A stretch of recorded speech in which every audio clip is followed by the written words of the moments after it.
Good evening. This public hearing is now called to order at 6 p.m. The hearing is being held as required by the provisions of Chapter 131, Section 40 of the General Laws of the Commonwealth, an act relative to the protection of the wetlands as most recently amended.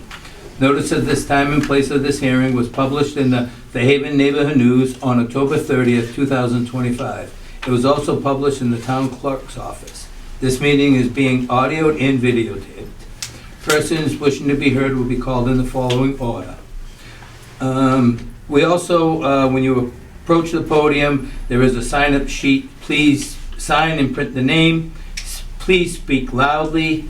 And it's all because it's used for the minutes. Makes it so much easier for the minutes.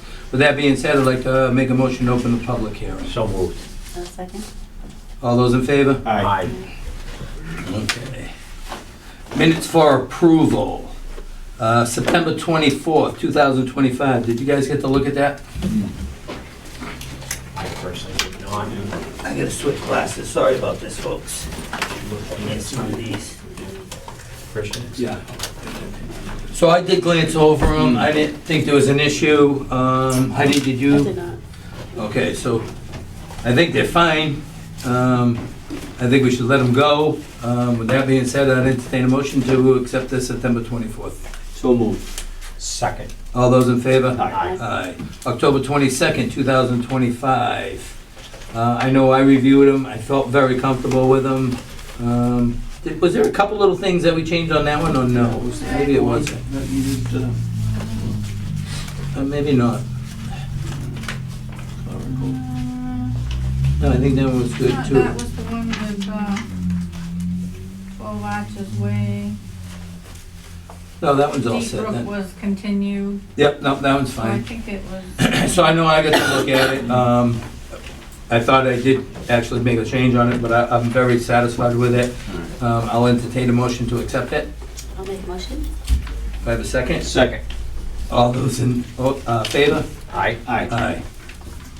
So then we have old business. Continue public hearing requested for an amended order of conditions. Applicants in Copper Park Drive, LLC owner, White's Farm Incorporated, Off Park Drive, SE 001-0553.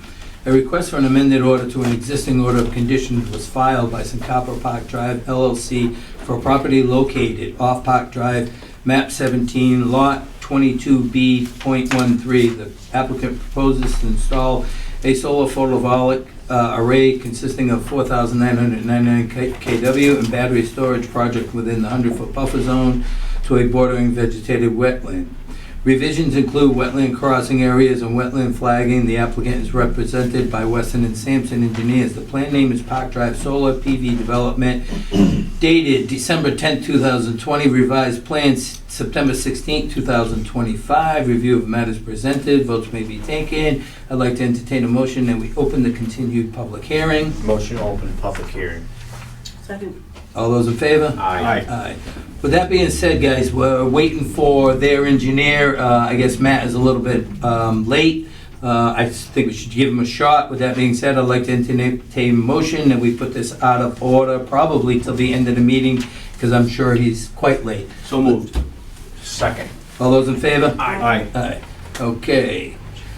Continue public hearing, NOI Clems Way Solar LLC, CO Rewild Renewables LLC, 1094 Main Street, map 7, lot 15, SE 001-0607. Okay, a notice of intent was filed by Zachary Fox for property located at 1094 Main Street, map 7, lot 15. The applicant proposes to construct ground-mounted solar arrays in open fields and forested land. The work proposed is within the bordering vegetated wetland, bank, land under water bodies, and waterways, and bordering land subject to flooding, as well as the 100-foot buffer zone to bordering vegetated wetland and bank. The applicant is represented by Sarah Stearns of Beal and Thomas Incorporated. Plan name is Clems Way Solar Project, 1094 Main Street, Acushnet, Mass., dated June 11, 2025, revised September 11, 2025. Review of matters presented, votes may be taken. I'll entertain a motion to open the continued public hearing. Moved. But second, Second. All those in favor? Aye. So this is the one they sent us an email to continue, Joanne? Yes. Do we have a date certain? Yes, December 10th. I'm going to write that down. Okay, with that being said, I'd like to entertain a motion that we continue this to the December 10th meeting. Motion to continue for December 10th meeting. I'll second. All those in favor? Aye. Aye. Okay. Continue public hearing, NOI Deep Brook Estates LLC, Lot 15, Park Drive, SC 001-0614. A notice of intent was filed by Joseph Costello for property located at Park Drive, map 18, Lot 12R. The applicant proposes to construct a single-family dwelling with associated drainage, grading, tree removal, and utilities within the 100-foot buffer zone to a bordering vegetated wetland. The applicant is represented by Jamie Bissonette of Zenith Consulting and Engineering, LLC. Plan name is Subsurface Sewage Disposal System, new construction, dated July 1st, 2025. Review of matters presented, votes may be taken. Jamie? This Chairman, Yeah. Jimmy just informed me he's stuck in traffic on 140. There was an accident. He said he'll be here about 5 to 10 minutes. I can answer some of your questions if you want me to, and if we need him, then we have to wait for him. I really would like to have him come show the We plan. need to, So with that being said, He that means, apologizes, but apparently something happened that he's stuck in traffic. That's fine. okay, with that being said, I'm going to entertain a motion to take it out of order. so moved. Thank you. I'll second. All those in favor? Aye. Aye. All right, continue public hearing, NOI Deep Brook Estates LLC, Lot 13, Park Drive, SC 001-0615. A notice of intent was filed by Joseph Costello for property located at Park Drive, map 18, Lot 18G. The applicant proposes to construct a single-family dwelling within associated drainage, grading, tree removal, and utilities within the 100-foot buffer zone to a bordering vegetated wetland. The applicant is represented by Jamie Bissonette of Zenith Consulting Engineering, LLC. Plan name is Subsurface Sewage Disposal System, new construction, dated September 19, 2025. Review of matters presented, votes may be taken. I'd like to entertain a motion to open the continued public hearing. So moved. Second? Second. All those in favor? Aye. Aye. With that, I'd like to entertain a motion that we put this out of order due that the engineer is not here. So moved. Second. All those in favor? Aye. Aye. All right, should we just go home? Yeah. It's a And wrap. I'll come back? Yeah, it's a wrap. Same highway. Yeah. No, back roads for me. Yeah, that's right. We're not going on the highway. We're not that far. There's no easy way. We'll learn. Yeah. Yeah. All right, so we are gonna go right into the new business. We got a public hearing, NOI Darren and Samantha Rise, is that proper? Reeves. Reyes. Reyes. Reyes? Thank you. Okay, Thank you. thank you. For property located at 40 Quaker Lane, the applicant proposes to add on a one-bedroom addition to an upgrade and enlarge the subsurface sewage disposal system. The entire addition, septic tank, pump chamber, piping, and a portion of the leaching field and associated grading are located within the 100-foot buffer zone to a bordering vegetated wetland. The applicant is represented by Gregory Drake of Outback Engineering Incorporated. Plan name Subsurface Sewage Disposal System, design dated October 2nd, 2025. Review of matter presented, votes may be taken. I would like to entertain a motion to open the public hearing. So moved. I'll second. All those in favor? Aye. Aye. So this one was a continued one also, Joanne? No, this Well, is a new I know Darren's public here. hearing. What's that? This is a new public hearing. Right. That So- they would have to provide green cards and do a presentation on. All right, so is Gregory Drake here? I think what happened was when he reached out to you, we informed him that he could continue, but I think moving forward, we better change that. All right. So I think to make it right, in all fairness, we need to continue it because he was given that information. Yeah, I actually told him to email you, correct? I mean, Right. that was the way we've been doing it. Right. With that being said, is there anyone from the public that is here for that, besides the owners? So were they saying to continue? We were told to be here at the meeting today. Your engineer, I believe, wants to make changes to the plan. Yes. Okay. He said he would make the changes by today and be here for today. I have an email saying we will, He told you different? I didn't receive any emails. Okay. I don't So know. even if they did draw the plan up this week and had it today with them, we weren't gonna do anything with it because you can't expect the board to get it on a night and do something with it, Okay. right? So if he does have a plan, the next meeting is December 10th. So he's gonna have to make sure he gets those plans to us in upcoming time, before the meeting. And also, we'll probably have to do another site visit because I do wanna see what his plans are and what exactly is going on. Okay. Jim, Okay. let me interject for a minute. I believe I told him the 24th. December 24th? I'm not sure. Well, Well, I mean. Well, it's already been an open Is that- meeting, so Yeah. it's gonna be on the agenda for the 10th, so I can always read it off on the 10th. no, I think we told him November 20, I think I told him November 24th. Oh, you were- Monday. Did we tell him, go I on the don't next know. one? Yeah, I'm thinking that's, I don't have it in front of me, but, Next Monday. Yeah, we're doing a Monday. Yeah. Okay, with that, then, I am gonna entertain a motion yeah, that we, let's do it that way, Yeah. because, we're gonna entertain a motion to continue this for 11/24. and I'm Motion to wondering, continue for 11/24. I'll second that. All those in favor? Aye. Aye. Aye. Sorry, guys, Very good. again.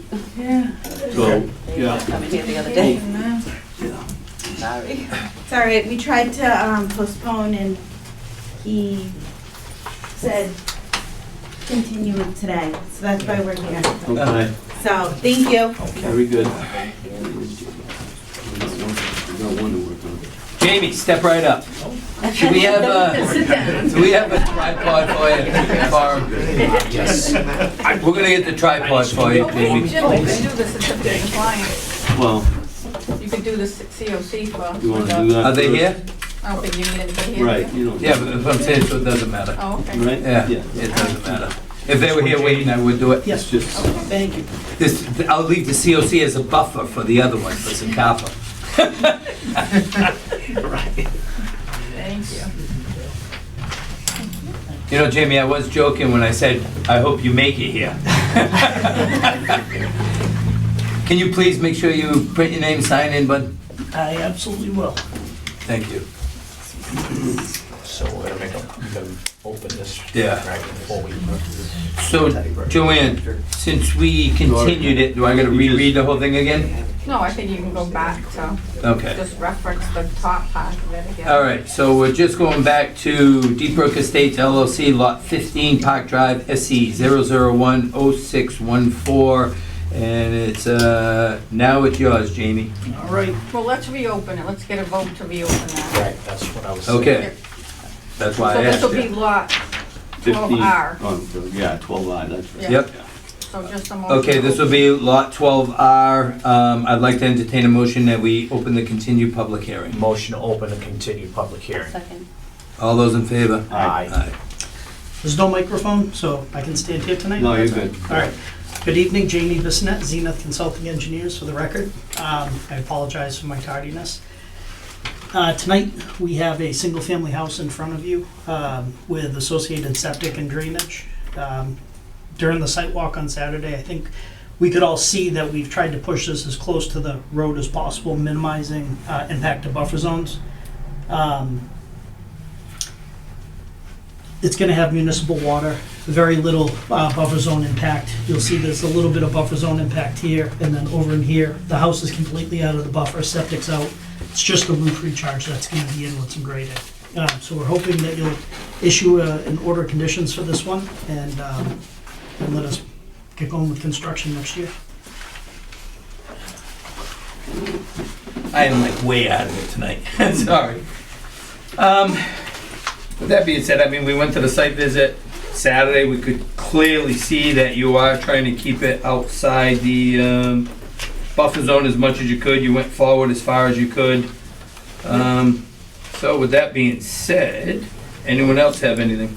Yeah, if I could. Go right ahead, young man. Did you determine the total area of disturbance on that?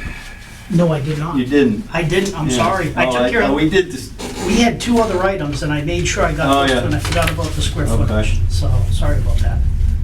Oh yeah, this ain't happening. No, everything looked good, Jamie. Yeah, I mean, I didn't. I'm trying to find our special conditions. I got it written down on a special piece of Julia, paper. pass that to him, please. You can read it from there. I had it on the way here today too. Today was a tough day for me, guys. Oh yeah, now you're gonna be going to the paperwork. All right, so, I think everyone's fine with it. The only thing we're gonna add is our special conditions to the order of conditions. I'm gonna read them off so everyone knows exactly what we got going on. Erosion control inspection, on-site meeting with contractor within 5 days prior to construction. No stockpiling of materials, no equipment stored, no refueling, no portable toilets or washout from concrete trucks in the buffer zone. A certificate of compliance request shall be filed no later than 18 months after the issuance of an occupancy permit. If the applicant fails to comply or contact the agent, a $250 fine for non-compliance will be issued. The rest of it is all standard conditions. Yep. With that being said, I'd like to entertain a motion that we accept the order of conditions. You want to ask for public? Yeah, Anyone from the public? somebody here. No. I didn't think That's so. fine. I'll make a motion. Do I have a second? Second? All those in favor? Aye. Thank you. You're welcome. And one more. Oh no, we're gonna put you out of order. That's Just okay. messed with you. I need you to close that, please. Excuse me? Oh yeah, I'd like to entertain a motion that we close the public hearing. I'll motion to close the public hearing. So moved. All those in favor? Aye. Aye. All right, continued public hearing, NOI, Deep Brook Estates LLC, Lot 13, Park Drive, SE 0010615. I'd like to entertain a motion to open the continued public hearing for map 18, lot 18G. Motion open, continue public hearing. Second. All those in favor? Aye. Aye. All right, good evening, Jamie Bissonnette, Zenith Consulting Engineers for the record. This was the most complicated lot out of the bunch in the subdivision, I believe. This had the long driveway down along the side of the drainage ditch, which is a BVW, and had a BVW on the other side of the access driveway. I submitted the erosion control detail that I had talked to you guys about. Basically what it is, what I'm thinking would be best is along the sides of the driveway, it's a rigid fence with a silt fence that goes right up against it. That way it can't blow over, it's very heavy. 2.5-inch pipes that are driven down a couple of feet, so it's gonna stay in place. I think that makes sense where we're within at least 25 feet all the way down to the edge here, down to the street. Beyond that, I think regular erosion control would be suitable up in the main part of the site. Besides that, we did the best we could here, tried to center the house in between resource areas and minimize, we kept the backyard small, front yards, everything's tight. We kept the minimums here, 21 feet, where we have 20 feet minimum to the septic off the front, 10 feet for the tank. So there's nothing really here left to give away. So again, we'd ask that you'd issue an order of conditions for this one as well, and hopefully add in the note regarding the enhanced erosion control. So this one here has got me a little concerned, Jamie. Understood. One of my biggest concerns is that Volvo was bleeding from the pistons. Yep. Something left a puddle in the driveway. I do not want that Volvo anywhere close to that. Understood. Now and there, we gotta make sure whatever equipment goes in there has to be 100% dry, not leaking, not seeping. You're real close to both sides of the wetlands, Very close. right? Yep. So there is no error here. There is no room for error. Agreed. So I really expect that machine to come out every night or go way inside, Okay. right? Not to stay in that driveway at all. Spill kits. We mentioned spill kits on Saturday. Yep. That whole site should have 3 of them anyways, especially after what we saw. Yes. And I believe that Joe Jr. said he had no issues, and Yep. Nope. you guys have been very well complying whatever we ask, and that goes a long way. So is there anyone from the public? You can't talk, Joe. No. Anyone up here, can anything say? Yeah, if I may, Go ahead. did we get a response on the monitoring well? That was the number 2. The spill was 1 yeah, and the that was- monitoring well 2. So the monitoring well, it appears, was put in sometime around 2003. There's on the DEP website, there's actually a case where they registered the well. It's supposedly about 20 feet deep. They don't have a state of reason for it on the actual monitoring well paperwork that's filed with the DEP. So Joe went over, spoke with the Board of Health. Board of Health has no record of it and also stated, and correct me if I'm wrong, they had no concerns with it. So we're thinking that it was probably a monitoring well for a water table on site done during, at some point when somebody was, testing or evaluating the site. Right, and it's in the engineering. It's not very deep. 20 feet's not that deep. Yeah. So Mr. Chairman, if I may. Go ahead. Jamie, did we determine the total calculations on the land clearing over there on that particular Yeah, lot? This that's one, yes. listed, yeah. So yeah, we have Yeah, it's on almost there. just under 25,000 square feet. Right. Yeah. For some reason, I left it off of that one plan You- that we had before. I Yeah, apologize, but it's, that one's on here. Mm-hmm. So yeah, that's all we could come up with for the well. We checked with DEP, we checked with the Board of Health. This one here, I really want to be kind of involved in, especially with that driveway going in. Sure. So I want the 5-day, I want to know when you guys are going to start clearing, I would like to pump out. I know you met our new agent, Julia, Yeah. on Saturday. I think this is one that I'm really concerned about because it is really It's tough tight. in there. Yeah, It's it's really tight, tight, yeah. right? It is, it's tight. So either myself, Julia, or maybe even the two of us, we'd like to really stay in contact, at least once you get past the driveway. Sure. Once you're up into the top there, well, then things are a little bit different. That's more of a normal job site, It is. but I know that driveway isn't. No, it's tight. I Yeah. completely agree. It's gonna take a little more oversight. Sure. Yep. So I want to just babysit that one a little bit. Yeah, Okay. if I could. You go right ahead. You anticipate the super silt fence being constructed immediately as you, Yeah, so first thing we would do is stake out limits of clearing. right? They'd install the erosion control at the Yeah. limits. You guys would come out for your inspection prior to any clearing. Okay. And then if there's any questions or any issues, we would That's deal what with I'd them like to before then. see. Yeah, no, I want to see that for sure. Absolutely. And we can't, with that, Yeah. Well, yeah. we won't be we'll able to, find out. we won't be able to do Find any out. clearing until after April 15th. Yep. So, Yeah. So you ain't putting no silk fence up for a while, not doing nothing. no, the turtles have to be able to come back out of the Oh, that's ground and right, start. Yeah, wandering doing their around. thing, yep. April 15th is Is when we can the, get the right. biologist back. Yep. Yeah. Nice old lot. So, with that being said, Jamie, I'm going to read off the special conditions. There's going to be a couple added to this one compared to the other one. I know Joanne had it all nice marked out for me, and now I can't find it. I usually have my own sheet, and I don't tonight, but here we go. Erosion control inspection, on-site meeting with contractor within 5 days prior to construction. No stockpiling of materials, no equipment stored, no refueling, no portable toilets, all wash out from concrete in the buffer zone. A certificate of compliance requested shall be filed no later than 18 months after the insurance of an occupancy permit. If the applicant fails to comply or contact the agent, a $250 fine for non-compliance will be issued. The other one I got is nothing is to be stored on that driveway. Even after the construction, while you're constructing, I don't want no equipment left in there. We are putting the super silk fence as another part of the conditions.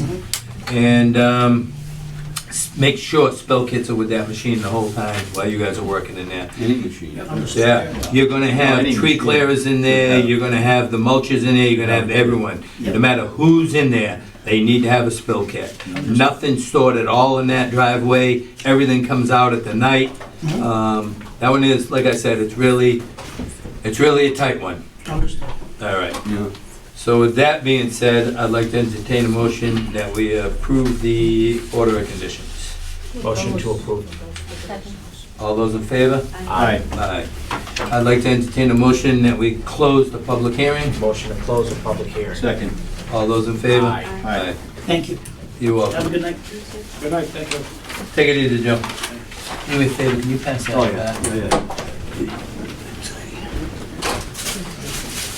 All right, so them two are done.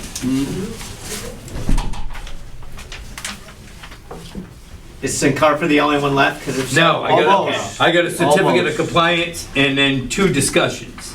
All right. All right, so let's do the certificate of compliance. Emmanuel Cabral, 23 Wood Dock Road, SE 0010315. A request for certificate of compliance was filed for the property located at 23 Wood Duck Road. The project consists of construction of a single-family dwelling with driveway, well, and septic system within the 100-foot buffer zone to a bordering vegetated wetland. Review of matters presented, votes may be taken. So once again, guys, this one here is 23 years old, I believe. Is that what this one was, Joanne? 24? I'm not even sure now. Yeah, something Right, like that. but it was another old That's- one. That's the one you looked at. Yep, I did go for a ride. It's like beautiful lawn, the backyard's beautiful, everything's all done, everything's all set up. You don't even know where the work took place, Yeah. right? Truthfully, right? So, of course, it's, once again, right, they gotta refinance or they're looking to do something for solar or something, right? And now they're coming after us. So, it's really disturbing to me that this stuff is still going on, but that's why we come up with the new rule in our little thing, but it's hard to hit these older guys, or these older certificates, right? So with that being said, I'd like to accept a certificate, entertain a motion to approve this certificate of compliance. Motion to accept. I'll second. All those in favor? Aye. Okay. I'm talking slow for you guys. Yeah. 3 minutes away. 3 minutes. That's what he said. Okay. Discussion. Acushnet Solar LLC, 1050 Main Street, peer review and revisions to plan. Review of matters presented, votes may be taken. So guys, this one here went out to Deb Keller. Deb, would you mind coming up, please? Sure. I made it. I didn't even see you sneak in. Do you want me to sit over here or? Oh, no, go right to the podium just in case we have any Okay. questions. And if you don't mind, just sign in the sheet, state your name. You might not even get a question, Deb, All right. but at least you're there, right? That's right. So this one here, Deb and I have been really communicating very well on. The couple issues we had with like shooting up the pond, Deb had them shoot elevations of that. So Deb and I have been really good communication about it. She did come up with a solution that to better the construction to make it work. Am I correct by saying that, Deb? Yeah. Okay. Yeah. So then, as I was talking to Evan Conley, who's the engineer for the project, he said, well, Deb says you can do a plan revised. So my biggest concern was on a plan revised, it don't get recorded. So I was actually shooting toward the amended order, right? But then, after today, I had a bunch of phone calls come to me, I made a bunch of phone calls, and we can have them recorded even if it's a plan revised. So, Deb, if you want to tell them a little bit about what your thoughts are on how to fix the basin, so they kind of can jump in and see where you and I have been for the past few months. Sure, absolutely. So when again, Deb Keller with Merrill Engineers and Land Surveyors. So it's nice to meet you all tonight. As Jim mentioned, we've been going back and forth. I reviewed the original approval plan set, the modification request, and we also went out and did a sort of a impromptu soil test pit in the middle of the basin, just trying to see if we could determine why it wasn't draining properly, knowing that the soil should have, albeit slow, should have drained. So, you know, we saw what we thought we were gonna see, very dense material underneath the basin. So we need to make sure that that basin drains. The intent from Beals and Thomas was to regrade the bottom of the basin to pitch it towards the outlet, which makes sense to make sure that we drain the basin, but I was concerned a little bit about the volume and making sure that we maintain the proper volume within the basin so that the conditions that were approved by you were still met. So going through their study and looking at the original design, it looked like we were losing some of the volume, so we worked with Beals and Thomas to modify the outlet so that we could make sure the peak rates matched with existing conditions, and that we didn't have any flow out of the basin and coming in, I believe it's a I'm gonna go plan south, discharging in an opposite direction, so that would be discharging to a different flow off the property. With that, they did raise a little bit of the grade around the basin, modified the outlet control structure. As Jim mentioned, they looked at the adjacent pond to make sure that there were no interceptions between the surface water in that pond and this detention basin. And with all of those revisions, I believe that they've met the stormwater management regulations with respect to peak rate discharges out of the basin, as well as the required treatment that was intended. So we had one other concern was with the stormwater, right, Deb? Did they have their permit? Do they gotta, so where are we with that?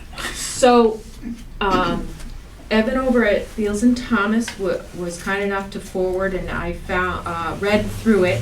It looks like the planning board issued a stormwater permit back in, I believe, I wanna say, this here says 2020, I thought it was 2022, but I might be getting my dates wrong. That's when Pat came, when we got the stormwater, right? Yeah. Yeah, so, let's see. This doesn't have a date on it. The document here, which is the solar special permit that was issued through the planning board, they, at the same time, they issued a stormwater permit. All right. So they do have that on record. All right, guys. So what I think we should do then is, I'm gonna entertain a motion that we allow this to go for a plan revised, that it gets recorded by them. They have to show proof of recording to Joanne within, I don't know, 15 days. Have we even received their new plan? We did. Did we get it, Joanne? I believe it came in October 17th. Have you seen anything from 1050? It could be there, it's between, Evan Conley. Come on up, Evan. between the office, moving all around, I couldn't tell you. It might be there. So we did send 2 physical copies, and we did email that to you on October 17th. I think they did, yeah. And I have copies if you want them right now, too. I'm all set with a copy for tonight. I could throw them in my wood stove, I guess, but.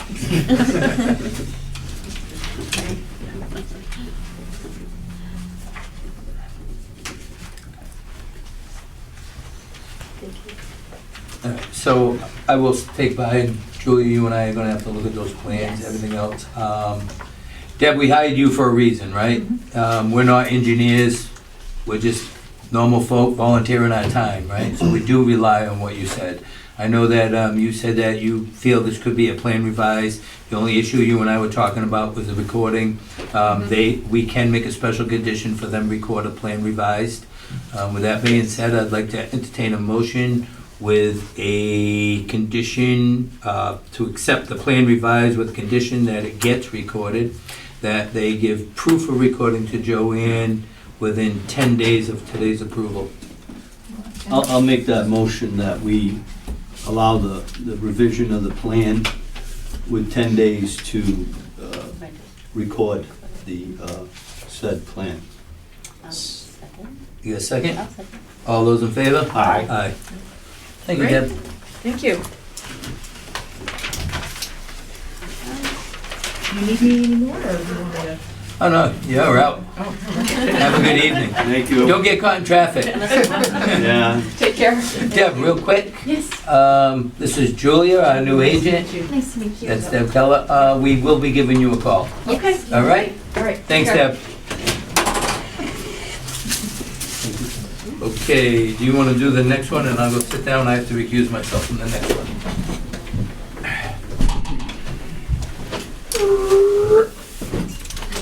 Either that or Matt's here. What's that? Well, yeah, you want to get them out of the way first? Yeah, we'll do that. So Yeah. that, I'm back. Yeah, why don't you- they've been patient Plus you and got Claudia. appreciate it. Matt, you're up. Yeah. Hey, he made us wait. No. However you want to proceed. Yeah, wherever you feel like. All right. Thought I lost it. All right, let's go back to the beginning. Back pedal. Back to the beginning. Okay. So I'm just gonna read off Matt, I know you weren't here, we already read it all off, so we're not gonna read the whole thing, we're just gonna do a little bit of an uptake, okay? Continue public hearing request for an amended order of condition, applicants Capitol Park Drive LLC, owner White's Farm Incorporated, off Park Drive, SE 0010553. This is map 17, lot 22B13. And now, it's all yours. Motion to continue. I entertain a motion to continue it. Motion. All those in favor? Second. Aye. Second, and we all agree. Aye. Aye. This is throwing me off. Yeah, you're Back getting a and little- forth. Yeah. I'm getting all messed up. Yeah, it's not looking good. Oh, fire me. Cut my pay if you want. Yeah, we're gonna dock you. I'll do it tonight for free, okay? It is, it gets confusing back and forth, yeah, you're not in the rhythm. We're not- Yeah, it took me out of We're rhythm. all out of order today. It's working. Well, Isaac's trying to set up, thank you for seeing us again. We've been, Did you sign in, Matt? I don't think I did. Right there in front of you, on the look. podium. If you don't mind signing, signature. Wait a minute. I got it.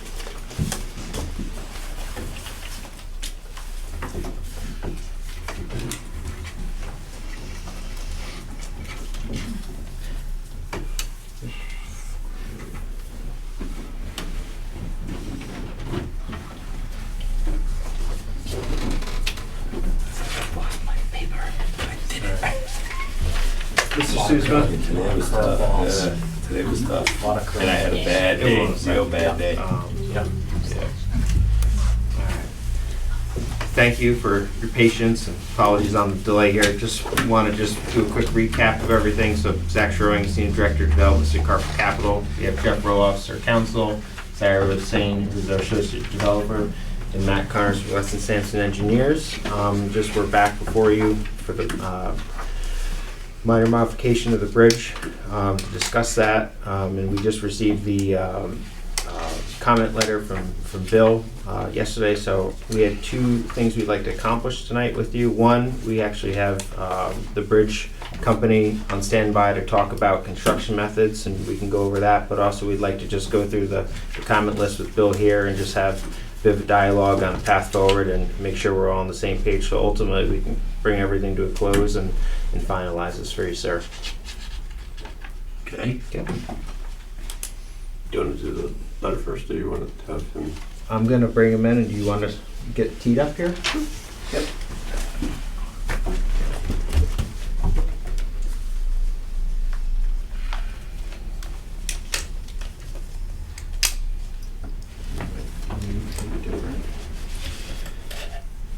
So we received a comment letter yesterday, and in the comment letter, Bill goes over about 9 items.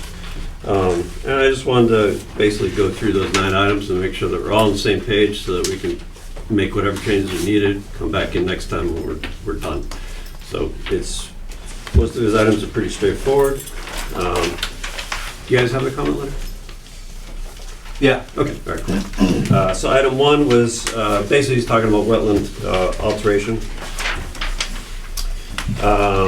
And so we have a bunch of numbers in here, where he's talking about 6,900 square feet, or actually we were, which is 365 feet long multiplied by 20 feet wide. So this is the number that we identified for if we needed to put any type of equipment into the wetland, we were gonna put it on basically planking. We had identified on the plan the limit of work in a general way, where we're giving ourselves a lot of room here. If you remember reading the construction phasing plan, we're looking to do everything from the deck here. I had put that 20-foot wide set of planking in there as a Band-Aid just in case, so that if we couldn't do it from the top, we could do it from the sub. I'm more than happy to tighten up the limit of work here, because it is temporary and it's just for cutting trees down. I just want to make sure that that's what everybody wants, if you want me to tighten it up or if you want to leave it Well, where it is. so right now then you're 40 foot wide, is that what you're saying? 20 for the bridge, 10 on each side. Right now, it's, as I said, our entire intent is to do stuff from the deck. I will tighten this up, so it's basically what we had talked about in the field where it's 20 foot wide, and we're just following the bridge deck down. We'll put matting down as we go, and we can pull the trees out. This is not, Where you put the mats? On the bridge? no, we put the mats in the Yeah. basically the footprint of the bridge. Yeah. And again, it's a Band-Aid, just in case, as we get out there, I didn't want to have to turn around and come back in and say, you know, we found something. I wanted to be able, this is our initial plan, we're going from the bridge deck, we're removing the trees as we go, we're putting the bridge down as we go. So you're gonna keep hopscotching the mats as you go build the bridge? That's basically what we would do if that's the way it would work. Continue. So essentially, it's, you know, is there general preference of the board? Do you want me to tighten up the limit of work? So You have just to, looking because at that- otherwise you're gonna count it in your square footage. I understand that, so. Is it in your square footage now? Total limit of work is not in square footage now. It needs to be. Okay, so do you? Well, that's right. So then here's the question, do you want me to tighten it up so that we are just looking at the bridge footprint? Well, or you're gonna What- add that to the square footage. Let me Or, just step in for a minute here. I think I have Brian here. Oh. Brian, can you hear me? We can't hear you, Brian. I think he's muted. He's muted. So Brian. How about now? Now we hear you, Brian. So Brian is with York Bridge, who would be doing the bridge, not only manufacturing it, but handling with the construction of it as well. And I think before we get into limit of work and tightening up or not, I think the conversation we need to have here with Brian is, in past we've discussed the installation of the bridge, and we're coming on, we're working off the decking of the bridge. If that is the case and we can do everything in the event we hit a refusal, or there's a boulder, there's ledge that we have to handle, can all that be done off of the decking, or do we need to have, to your point, a limit of work around where we have to consider mat and calculate that into the temporary disturbance? So I guess if we could just, with that said, just step back for a minute, and Brian, do you mind just running through the sequence of construction for this bridge here with Chairman Souza and the rest of the group, and just talk James through the Souza. process? Sorry. Yeah, sure, no problem. And everybody, I appreciate your time and the opportunity to chat with you guys. Mr. Souza, good to chat with you again. I'm also joined by Mr. Zane Usman. He is our consulting engineer. He's been working with York Bridge for about 25 years. So he's going to help address any questions, concerns that you guys have. But what York specializes in, we are now in our 40th year in business, is deck level construction. And that is perfectly suited for a project like this, that a bridge is needed over a sensitive area such as a wetland. And basically what that means is that all of the equipment utilized to build the deck, whether it's the forklift moving material or the excavator that's used to drive piling, all of that equipment will be situated on the deck of the bridge. So essentially we go out, build one span. I'm going to kind of talk high level here without super detailed, but we're going to build a span and an abutment. And then we're going to drive the equipment right on the bridge, and one pile bit and one span at a time, about 15 feet at a time, we build out using our excavator, driving the pile. So the only impacts to the wetland would be the brown stock timber piling that are being installed in the wetland. Brian, what size the head machine? wall- Go ahead. Go ahead, no, continue.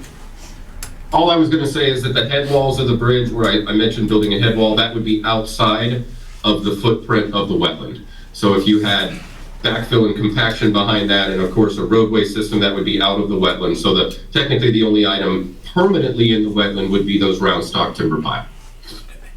What size excavator you got on the bridge? We'll have 210 plus or minus on the series. You know, sometimes it's a 220, but it's typically a 45 to 47,000 pound machine. And we'll use a NPK C8 vibratory hammer, weighs about 3,000 pounds. All right. So have you seen the rocks and boulders that are on this site? I have not personally seen the rock and boulders that are on site. We do work in many sites. Heck, we're on one right now. where a pile are reaching refusal at about 3 feet in the ground because there's surface rock. So in that case, what we always try to do is drive the pile. So that's always the first thing we try to do. And if those reach premature refusal, we will pull off the vibratory hammer and attach a hydraulic power head. And then we have custom 12-inch drill bits. So the drill bit would be the exact same size of the piling going in. And then the drill would drill out the rock as needed to get down to the appropriate depth. We would work hand in hand with Mr. Zane Usman here while we are on site to determine the actual depth. Is that a wet drill or a dry drill? I'm sorry? Wet drill or a dry drill? It's a dry drill. What are you doing with the spoils coming out? We typically have the civil, we can either, as you guys would like them, we could leave them there or they could be removed off site. Happy to do either. So I know that Matt was saying that you guys usually slide rock. Are you having a hard time hearing us? No. Matt says usually you'll slide the rock out of the way, slide the rock back under if a boulder's in your way. Just so you know, right after the abutment, there's one boulder that's sticking out of the ground, 2 foot. It's flat. It's probably about 12 by 15. So with that being said, I don't think that's something you're going to slide out and slide back under. Okay. Zane, your thoughts on like a larger boulder that would be in the way? Well, I mean, the first thing we do is try to drill through it. And otherwise, what we've done in the past also, then if it's just one location, we try to move it, or try to move the pile, but if it's that large, then we may have to go into, if it's that large, we may be able to just put a spread footing at that one location. We've done that in locations too, and then put the pile on it, key into the rock. But normally we're able to drill into the rock unless you're talking granite, and then we have to do something different. And yeah, and I've been at York. I'm starting my 15th year here in a month, and we have only had to do a concrete footing once in my career. We put in about 550 bridges, so it is a very rare occasion that that happens. Typically, our drilling equipment is able to maneuver, and we're able to work it out utilizing our standard methodology. And we would have somebody visit the site prior to construction. We always have our project manager on site prior to any equipment or any material arriving or anything like that. Is there any way anyone can come visit this site prior to even doing the job? So we know what's going on. I mean, I'd like for someone to look at it. Before the crew mobilized, someone would visit the site. So that's already a little late then. All the contracts are signed and everything's done, correct? I'm not under contract, no. No. No, I'm saying for the visit. 1 second, guys.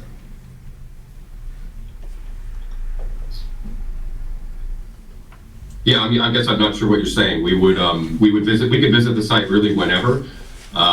But if it's, you know, I think photos would work too. If there's surface rock, we've dealt with it before. Either moving or like you said, to your point, Mr. Souza, that maybe the rock is too big. We have ways of figuring it out then as well. We've definitely never come to a site and been unable to build the bridge due to rocky conditions. That's not something we've encountered before. Oh, I understand Not that. saying that this site isn't unusual with the amount of rock. I'm sure it's, from what I've heard from, you know, whether my conversation with you or the client, that there are, you know, that there's rock out there. And a lot of them, a lot big ones. Yeah. You know, and I'm really concerned. I've been a pile driver for 42 years, right? So I kind of know the business a little bit. And Yeah, you do.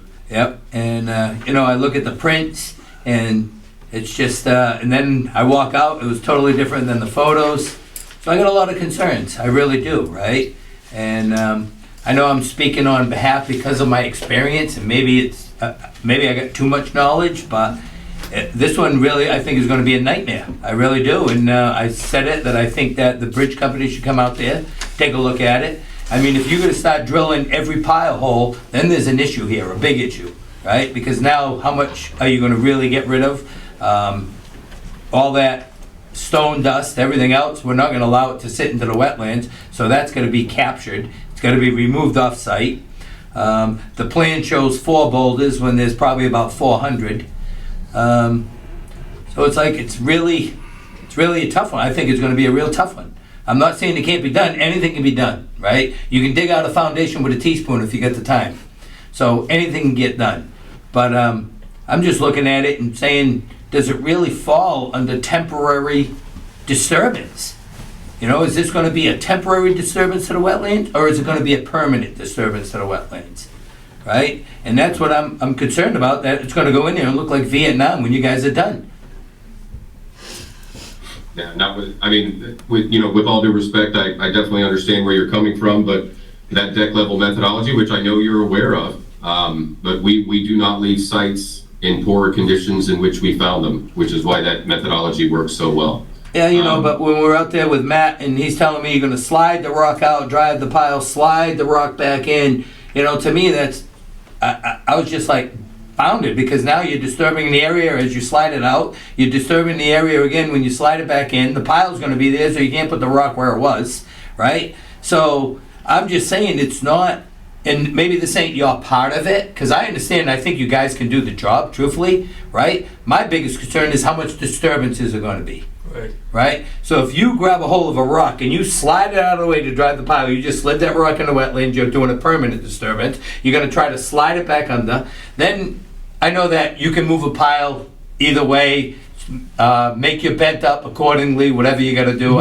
I've done that 1,000 times myself, right? Sure. But how much are we doubling it, right? Are we just doubling the square footage of that one pile going in? Or if you take that pile and you go, well, we hit something here, well then let's move it here, well let's go here, let's go, now you're 4 times the square footage. That's why I'm saying this ain't all about bridge, it's also about the wetlands that we're looking after, right? Yeah. The construction is the construction, I believe you guys can do it. You're well-known, believe me, you're well-known. I did my homework, and you guys are well-known, you're very reputable. I don't have an issue with the bridge company itself, I have an issue with the site. And that's why I'm so concerned about this site. Yeah, and just to your point about adding pile, that's not something we've ever really done. Maybe one sister pile, Zane. No, I meant moving it, not adding. Every once in a while, Zach, you get a piling that, that's typically when the piling sinks too far, and then I have to attach a sister piling to it. But when there's premature refusal due to hard rock or soils or such like that, we're not typically going to be adding pile. And then, hypothetically, if a pile was added, I do think it's less than a square foot of impact per pile, and that's just not something I've come across a lot in my experience. Zane, I don't know if you want to touch on that, but we just haven't really had an issue of shipping out additional pile. No, I'm not saying adding a pile. What I'm saying is if you had an obstruction here, we have on the thing that it's going to double the pile width. So you get to pull that pile out and try it in a different location, right? That's what I'm saying. So if you're going to move the pile a foot to try to see if you can get through the obstruction, are you going to move the pile or are you going to stick to that original hole? Oh, I see what you're saying. I mean, obviously every situation is different. Even moving piling, to your point, it's not something we have to do very often. Our drilling equipment is very heavy duty, and I do trust you, Joe, on the rock out there. I'm not saying I can come out there and punch through every boulder. That's not what I'm saying. I'm just saying that we typically have not had to relocate many piling, if at all, on a build. And then, you know, because when you do that, you may be looking at increasing other member sizes, because maybe my span distance is a little farther or something like that. And that's just not something we typically have to do. We're typically able to get down to hard rock, hit our refusal.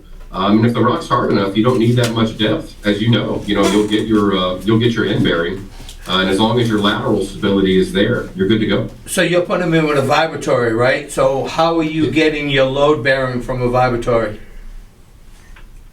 Zane, I know how to answer that, Zane, but I'd rather have you answer it because you're the engineer. The vibratory, we get the load bearing based on skin friction and the point bearing at the end of the pile. As the vibratory hammer vibrates it, it displaces the soil, and then it settles back in and grabs it. 90% of the piling we put in is with skin friction. They're skin friction piles. They're not really end bearing piles. Correct. In vibratory, that's what they usually are. They're usually all friction piles. Right? When you put a vibratory on it, you're not finding bottom, you're using the earth to grab the pile. So if you don't get to the 13 feet, how far are you guys going in? Well, the max. Well, we go until the piles don't move anymore. Okay, and then how do you know that's capacity? Because I have formulas that I've been using for 35 years based on testing that was done that depending on the size of the vibratory hammer, and here we're using C8, we'll probably get around a 22, 23 ton capacity with factor of safety at 3. Without a PDA or nothing, you already know you're gonna get that? Yeah. Wow. I've never heard of vibratory giving you tonnage loadage without friction.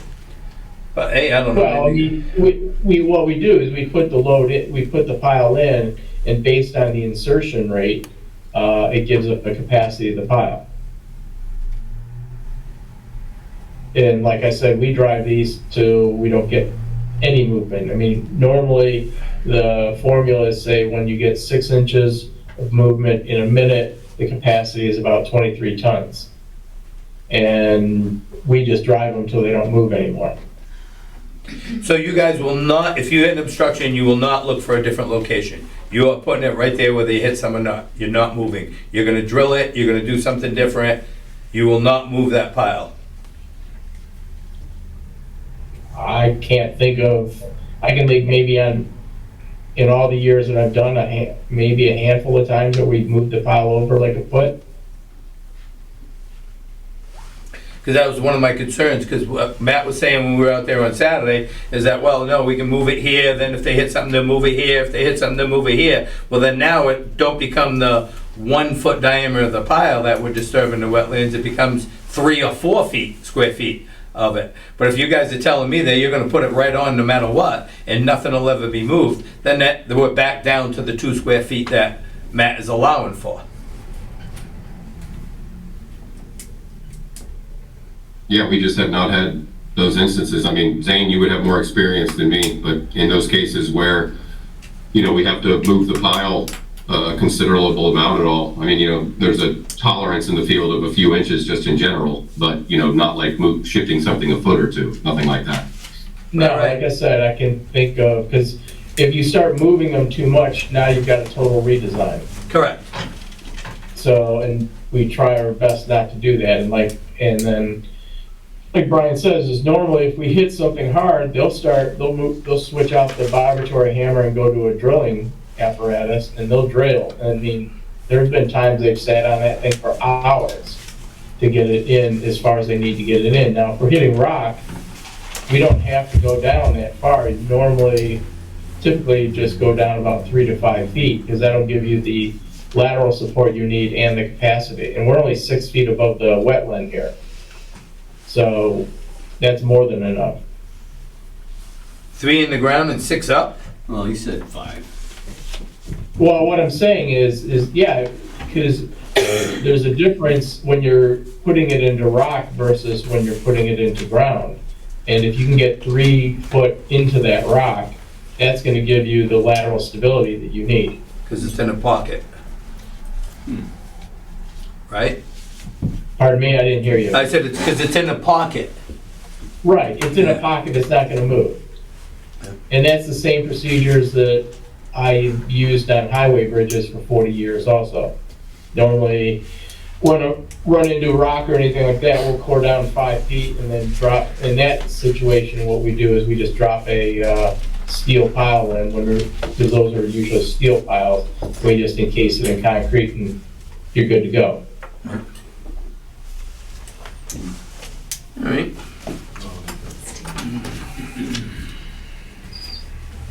All right, continue.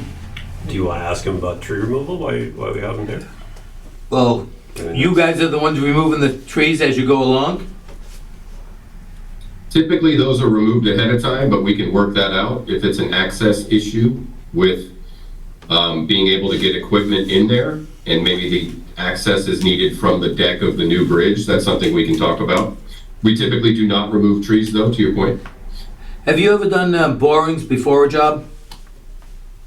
Our company, no, but our clients routinely do geotech borings, and we'll review them and look at blow counts, and it'll give us a good idea of length of pile and what to expect. But not all of our clients provide geotech. Sometimes you can, sometimes you can't. And that's obviously when we're going to use the same methodology regardless, because we're going to drive those until they stop moving. It just gives us a little helping hand on a little more of what to expect. You know what I Right, mean? no surprises. Kind of. Exactly. Right, Yeah. right. But we're always ready. We bring our drilling equipment to every project. In case that happens, we're always ready to go.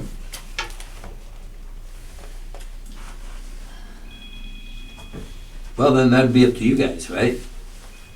Yep. And I mean, the biggest thing right now is like, we can't do any actual site work until we have the amended order conditions or building permit and actually get into the site, start clearing, build an access road and actually get to where we are.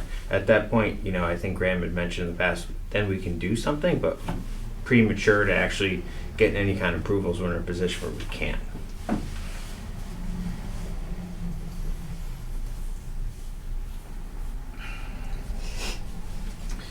Right, let's continue. Do we need Brian or Zane for anything else? No, it was real nice talking to you, Brian, again, you know, and real nice meeting you, young man. And we'll see what happens, and hopefully we'll be talking again. Yeah. Anyone else got anything? Guys. I know I've been over here rapping with these guys, but, oh wait, I got someone from the public. Yeah, so Andre Arsenal, 48 Park Drive. Can you please step up and you gotta sign your, sign and put your name? Just a question about the rock drilling. I got him, Jim. Oh, okay, she's got you. Yeah, Arsenal. When you talk about drilling rock, are you talking about drilling into a ledge, or are you talking about drilling into boulders? It seems to me like if you're drilling into a boulder, let's say it's as big as a Volkswagen, and you drill into it, you're gonna shift that. It's not like you're drilling into a ledge where you've got a foundation, like you're drilling into a ledge. Sure, you're gonna bore a hole into a ledge, but if you're drilling holes into a boulder field, that's a whole different thing, I would think. That's what I think. I mean, I'm just getting spooled up on this now. I've been living there for 40 years. Yeah. And I'm concerned, and I want to be informed, but that's just a question that keeps popping up in my mind. Well, Brian, I am gonna talk to Matt and them. I would really like for someone from the bridge company to come up and walk the site.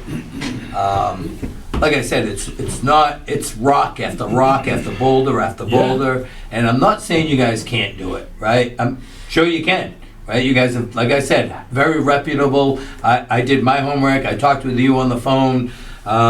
It just really concerns me because of the wetlands, right? And it's not just a little wetlands. I mean, it could really Be a huge impact. huge impact, right? And there's other issues on that bridge that I have concerns with, not just the pile driving, but it's something that, like I was telling Matt when we were out there, I says, I would love to have you guys come right out and walk what we walked on that Saturday.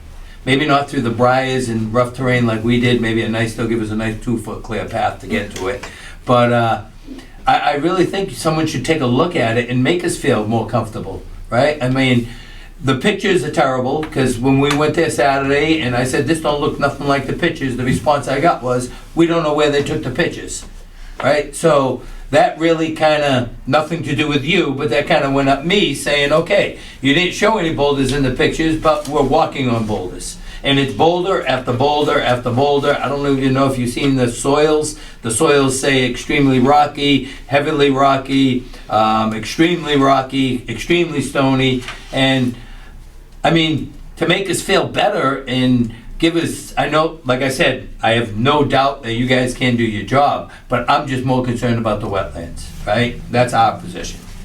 So would you be interested in coming down, or coming up technically, and walking the site on a Saturday with us and really take a look at what's there? And you might say, hey, Jim, I think every one of these might have to be drilled in, right? And then if it does, you're prepared for it. And not only that, now we know we're gonna have a lot of soils from the drilling, right? So now we're gonna want them off. I'm not gonna allow them to stay there, or I don't think the commission is gonna allow the spoils to stay, right? So if there is gonna be a lot of drilling, we have to know, how are you gonna capture the spoils? How are you trucking them out? How are you getting rid of them? So we need the whole outlook of what you're gonna do when you drill. And I feel that there's gonna be a lot of drilling on this site. I agree. Right? And are you gonna drill through a boulder that's sticking out of the ground 2 feet, but it might only go on the ground, underground, 1.5 feet? Or are you gonna try to move it? Yeah, overall, big picture, happy to come up there, walk the site, not a problem. And I would expect there to be a plan for spoils. We always have a plan for spoils. So that would make sense that all of that would be required prior to approval. Okay, and like I said though, if you came across a boulder that's sticking out of the ground 2.5 feet, but it only goes under the ground, one, will you drill through it? Are you gonna place the pile, or are you gonna try to move that boulder before you drill? I don't want to speak to my foreman, but we'd probably move it. Zane, what are your thoughts? I mean, I am admittedly the sales representative, I'm not the guy doing it in the field, but Zane, I mean, if it's a pretty surface rock, you'd probably try to move it, but. Yeah, you try to move a surface rock. You're not gonna try, if it's sticking up out of the ground, I mean, again, it depends on how far down it goes. Right, and I understand that. But that's what I'm saying, so that leads me to the impact, right? So that rock, just say it's got a little bubble out of the ground, but it only goes down 2.5 feet, and you grab a hold of that and you slide that out of the way. Now, not only did you leave a big disturbance in the hole, now where you put it, you disturb the area. So this is why I have big concerns about this. Brian, I would love to have you come up and walk the site with you. Well, is that Brian's forte? I mean, would that be you, Mr. Kennedy, or would that be one of your employees, or how would you handle that? We'd figure that out. I'm not sure who it would be, but I can just tell you it would be someone that would be very qualified. Right. Whether it's That's my concern. It wouldn't be you, okay. Yeah. Yep. And like I said, I mean, when we walk that site, we have issues regarding that. We really do. And, I mean, I would love for you guys to see it, make us feel more comfortable. Really let it hear right from the horse's mouth, right? You hear it right from the horse's mouth, sometimes you do a little better in life. So, with that being said, I think that we should definitely plan on getting you guys up here, or somebody up here representing your company to walk the site. Someone that might even be on the job would be even better, right? Because now they're doing the work that they're looking at. And, maybe we can all walk out of there saying, okay, this sounds a lot better than what it looks like. Sure. Yep, and that's something we can coordinate with you, Brian and Zane. Yeah. Yeah, I wouldn't think that would be a Not a heavy problem. lift. I wouldn't think that would be a heavy lift to have someone. I mean, it would be I good faith, Yeah, I think it would really and, give us a put the little bit more commission at comfortable. ease. Yeah, That's all we want to do. I mean, that's. Be careful with a flight ticket right now, but. But I think that we should try to line this up soon. Let's get out there. I'm not kidding about the path, though. I am not going out there and going off-road through briars, into my legs. You had Oh, fun. that was fun. Hey, listen, We'll we've been out there too many times for it. Well, yeah, Yeah. no, there's definitely, yeah. Yeah. What? Too many thorns. Oh, it was Yeah. fun. Yeah. No, we're coming from the other direction, it's easy to get to. All right. All right. And Mr. Chairman, I'd like to add the impact to this bridge. I think this is a large gamble, not knowing the length, the span, and any of this. This is all unknown. Could you clarify what you're stating? Well, no, we do know The- some of it. The length and span are known, so Yeah. what do you, Yeah. specifically. I think what you're you saying looking that whether we're in the limit of the bridge or the temporary Correct. disturbance area. Well, Correct. that's Yep. part, yeah. I'd make a suggestion just here, and Jeff and Matt and Bill, if you have any input, appreciate it as well. But since it's clear that I think, and I agree with you, we need to go out to site with the folks from the bridge company and talk about this. How we talk about this and then do the math on the calculations is entirely contingent based on what the site visit results. So is that maybe something that we should leave as a contingency based on how we answer this issue that's been opened here? So, another thing I'd like to hear from Bill. I mean, Bill and I have been talking. We have a bunch of, I think there's more issues than just the bridge on this one. And Bill and I have talked a little bit. I've read the letter. There's more than just the bridge, right? Sure. So while Bill's here, I think maybe we should punch a few of those items. I don't want to hold those guys up. Yep. Does anyone have anything more to talk to Brian or Zen? I All right, so we're all set with you guys. Let you get back to your thing. I want to thank you very much for attending the meeting and giving us some information. Some of it actually did make me feel a little bit better, but I still have more concerns. Sure. Well, hey, appreciate the opportunity to chat with you guys. Always a pleasure. Thank you. Guys, thank you. Thank You you. guys have a good night. You too. Thank you.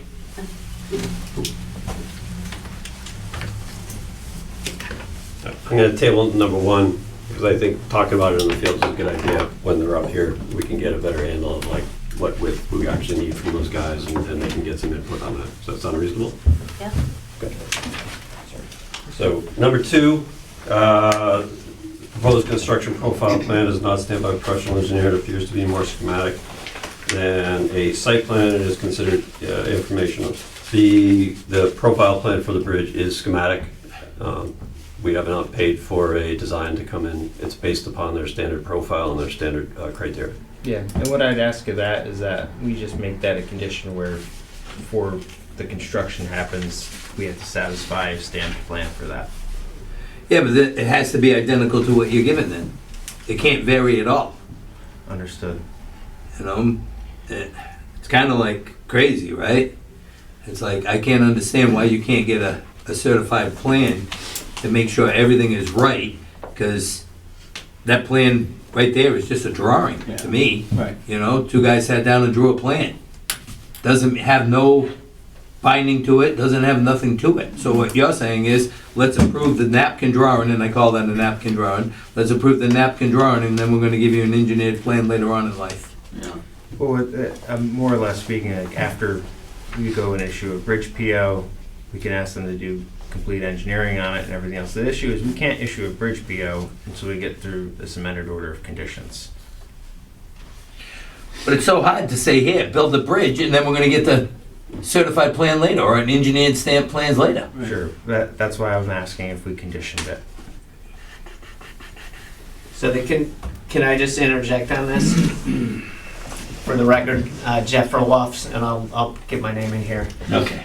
So I'm their attorney. On the condition though, I think a fair way to do it would be to impose the requirement that the construction level plans be submitted to the commission prior to the site visit. It's gonna happen before construction. If there are any details in that deviate from the dimensions or the approval in any aspect, because there's some detail that you didn't anticipate that's now on this plan, then the work can't proceed until that plan's reviewed and approved by the commission administratively. So if we don't come up with a plan that's consistent with the NAP drawing and that all the perimeter, the erosion controls and the details that have been presented to you, then we're gonna have to discuss it with you and review it, make sure you're okay with it. The goal is to result in a project that has no more impacts than what you've approved, but we have a plan that's more detailed at that point, and it's for your review before we start work. Right. That can be. So that means the bridge would have a stamp plan and everything before anything is touched over there, anything is cleared, anything is done. Yeah, if that's the condition if that's what you want the condition to read, yes. Because Jim, It would in be- my opinion, it needs to be submitted and approved prior. That's the condition. You can do that too. I'm just saying, That would ju- yeah, I mean, you that can do needs that to too. be submitted and approved, Yep, I agree. I think not that's fair. just reviewed. Yeah, and it reviewed and approved. Just as long as it's clear that it's administrative, we don't want to open I'm up any not- public hearing, but I'm not If it's- comfortable with, giving an approval on something sight unseen that I can't even review to determine if I'm in favor of, so. well, again, the details we're giving you are going to put the basic parameters in place that's going to allow you and your consultants to determine what the impacts are going to be. Before we start any field work, we submit the construction level drawings, which I'm assuming you can then request after we get Engineered the drawing. approval. I mean, it's For gotta be an review and engineered approval. drawing, period. I'm sorry? An engineered drawing. Yeah, right. It's gotta be approved. And then the impact, you guys have to give us the impacts. You're telling us what. We're going to give you those as before our next meeting, yes. And they're going to be dependent on the sidewalk that you just discussed. So yes, we have no problem providing those numbers. We can give you more numbers. Bill was pretty clear in his memo, the various categories of numbers that he was looking for. How much of this is going to be impacts to the buffer zone, impacts to the BVW, what's temporary, what's permanent, we can clarify those numbers. And we will as part of this process, in response to Bill's memo. Yeah.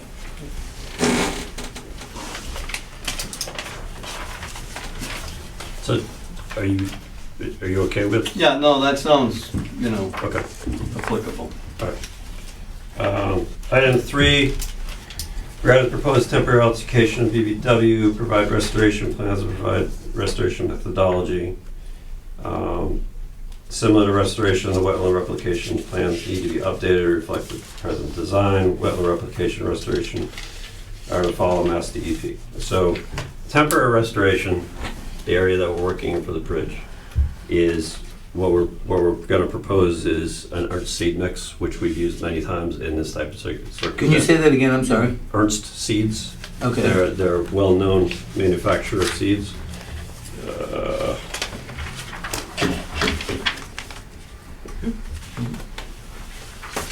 So this is an example. You can get custom seed mixes. That's one that we used in a similar location, sort of a wetland style location. And we can work through seed selection with Bill. Anyone else want to see this? Continue. Right. The permanent disturbance, as we talked about before, we're going to include it in the disturbance area, the replication area over by the Park Drive where you're coming in on the left. The replication for that is almost 2-to-1. It's not quite, but it's That's close. Lambert Street, right? Lambert Yeah, Street. Lambert Street, okay, yeah, Correct. yeah. So rather than having multiple locations on the site where we're having replication, we can concentrate on one area. We can make sure we can keep control over it very easily, and it's, as I said, it's almost 2-to-1 from what we've already proposed. And you guys have already proposed it, so we thought it would be easier than having to go through and do a new permanent replication area. So you are following all the DEPs? Correct. So the permanent replication area was already approved in the order conditions, if you remember. Right. Right.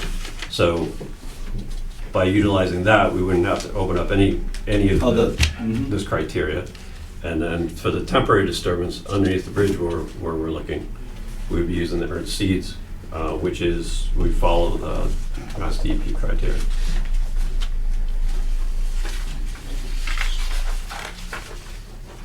Any discussion, comment, concern? I have a question about the temporary disturbance under the bridge. Okay. Does the bridge have any gaps for sunlight and rain? Because I didn't see that on the plans. So we did not consider that because the gapping that is there is only about 1/2 to 3/4 of an inch. So, and we accounted for that in our shade study that we provided, that we basically negated any of that. Okay, thank you.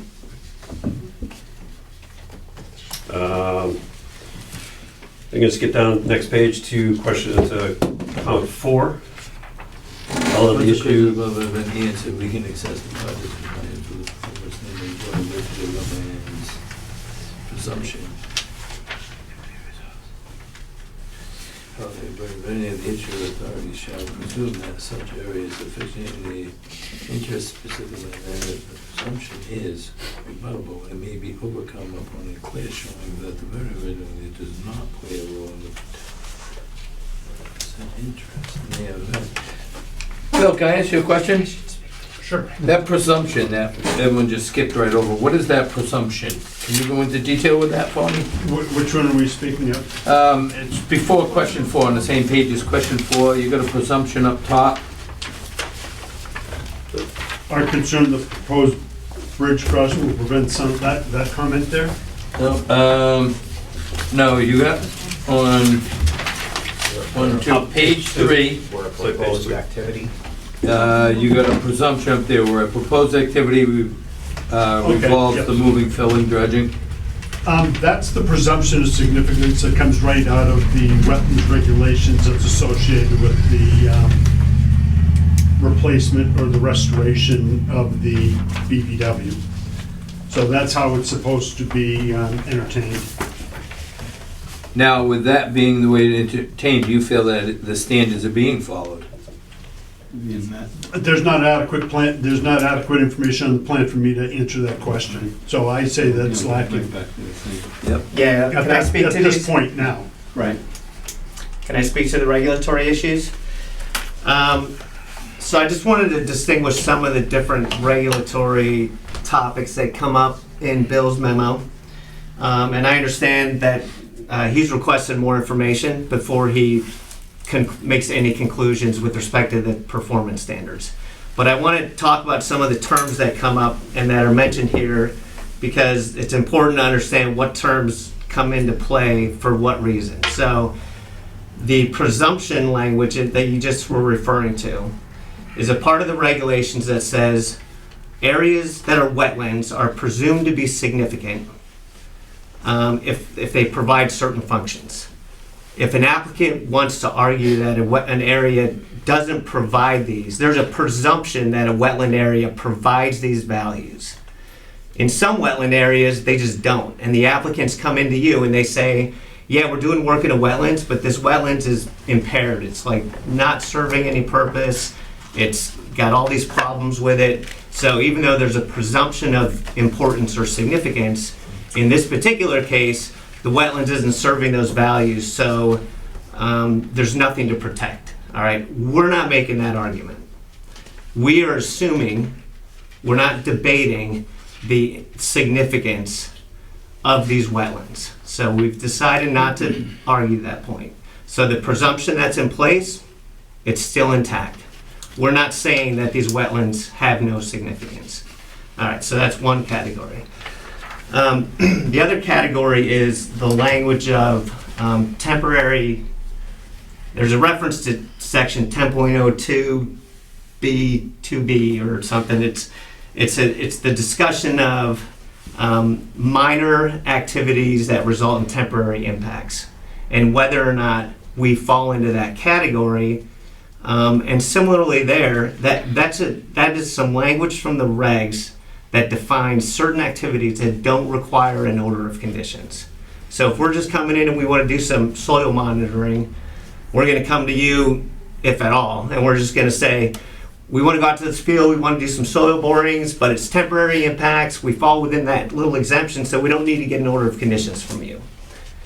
We're not arguing that, obviously. We're not arguing that any of our work falls within that temporary minor temporary investigative activities that's referenced in Bill's memo. And I'm assuming Bill's been working with Brad on this. But so that whole discussion about that one section 10.02, that doesn't apply here. We're not arguing that any part of our work is exempt. All right, now we're getting to the performance standards. Actually, there's one other sort of jurisdictional standard up front, and that's alterations. Alterations of wetlands triggers your jurisdiction. Mm-hmm. If we were doing something in the wetlands that didn't result in any alteration at all, we wouldn't even have to come to you. So like that's why if you go walking through a wetlands, you're not really altering it. You don't, even though you actually are altering it, you're not altering it to a point that triggers your jurisdiction. So the phrase alteration is defined in the regs really broadly. And the reason they do that is because they want projects that result in any types of alterations to come to you for review for an order of conditions. So is our work going to alter the wetlands? Definitely, right? We're not debating that either. Like that's why we're here in front of you. That's why we had to get an order of conditions before. And remember that what was approved before was a road built on stones, dropped in the wetlands, road on top of it. Like, is that an alteration? Yes. So we needed an order of conditions from you to do that. You reviewed it and you approved it. All right. We didn't. You being Many the moons ago. commission. The commission. Yeah. All right. That Fair was enough. the point. All right. The performance standards, though, don't speak to the square footage of alterations. It doesn't even speak to the square footage of impacts, which kind of I would equate with alterations, right? The question, and it's in Bill's memo, the performance standard is how much of the wetlands are going to be lost as a result of your work. So where we're driving piles, because there's gonna be a pile in a location where there was wetland soils and vegetation, now there's gonna be a pile, like that part of the wetlands, that's lost. So we gotta count that. That's a permanent impact. And this kind of gets into the question of temporary disturbances or temporary loss. Should I have my attorney here? You should. I really wanted Alex to be here. But you know, we're gonna have this discussion with him between now and the next meeting too, but I wanted to give you this precursor, and we can write this up as well.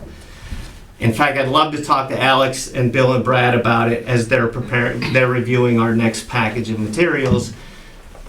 So the performance standard question to you though is how much of this BVW is gonna be lost? Not how much is gonna be altered. The alterations are gonna include temporary impacts that we're going to restore, and they're going to continue to function as wetlands, as BVW, and there's going to be permanent impacts that are going to be lost wetlands. So Bill's asked us to quantify those different things, and we've done parts of that, but we can provide more detailed quantification as to those different impacts. And then there's going to be the question of does he agree? Like we're saying a certain area is going to be, yeah, it's going to be altered. It's also going to be impacted, but we view it as a temporary impact. But the performance standard is how much of the wetland is lost. So that, if you look at Bill's memo, he actually puts it right in there under that presumption language you were talking about. The general standard is no BVW shall be destroyed or otherwise impaired. And then below that, it goes on to say, but the commission can approve work that results in the loss of up to 5,000 square feet of BVW. So that language is significant because they were really careful to define alteration broadly to cover everything. The words temporary impact and permanent impact aren't defined in the regulations. Today I was poking around, I came across a decision from DEP, administrative hearing issued in March of this year. And one of DEP's consultants, staff member, scientists in that case testified that the debate there was a buffer zone project, but he said it's the same buffer zone resource area. Temporary disturbances are areas that are impacted and then they're restored. Doesn't have to be the same vegetation. So in that case, they were clear cutting some of the buffer zone, but they were coming back in, they were clear cutting, grading, and then revegetating with different vegetation. And DEP's view was, that's a temporary impact. Yes, it's different, but it's still going to provide wetland values. We view that as a temporary impact. It's not a loss. He also went on to say, this isn't really applicable here, but it's kind of relevant, I think. Even where they're proposing to replace the natural vegetation with riprap, we also view that as a temporary disturbance because it's still providing, in that context, the way they were doing it with the functions that they wanted to preserve there. So it's not crystal clear, you know, what does it mean when it says lost or impaired? But those are that's what we're going to quantify what we view as the permanent impacts, which is different from the temporary impacts. So where we have the limit of work beyond the bridge, you know, those areas are going to be restored. They might not even be used. I like the idea of having a little extra space just in case, rather than confining yourself so much that you can't do your work easily. Either way, we're going to avoid impacting those areas because any areas we impact, we're going to have to restore them, right? And Bill's asked for, well, what's your restoration methodology? And I thought that we had provided that, but if it's not in there, we'll either point to it in responding to this memo or we'll provide it. We're going to be restoring those areas, so they're going to continue to act like wetlands. So if you pull a stump out from under the bridge, that a pine tree, you're probably gonna end up with a 10-foot disturbance of the roots and everything. Because I know you have some that are just cut and some that are stumped and pulled. Yeah. So you're telling me that ain't a 10-foot disturbance or a 10-foot impact? It's not a 10-foot loss, so that's the difference. Should that go in under? Should we quantify that when we're quantifying temporary disturbances? Yes, because it is a disturbance. It is clearly, right. So we need to distinguish between disturbances that are then restored so that things are continuing to function versus lost wetlands. What areas that are going to be lost, right? That's the language, lost or destroyed. So the trees, though, we want to minimize the disturbances along the way also because it makes restoration easier. So as I understand it, and I didn't see it in my review, but we'll clarify this, we're not pulling trees out of the ground here. We're going to cut them so that the kind of disturbance you're talking about, even temporarily, is not going to happen. We're minimizing the stumps being impact. pulled. There's a couple. There's a couple. More Are than there a a couple. couple? Okay, Yeah. so my bad. But the goal is to There's more than a cut couple. cut as Yeah. many in place, though, leave the stumps where we can. Yep. To minimize the disturbance. But to your point, even if a stump is removed, that's going to make restoration more difficult. So we're going to have to restore that area. It's a So if temporary you pull a impact. stump under the bridge, Yep, and you got a 10-foot area, you're gonna restore that whole 10-foot area. correct. How?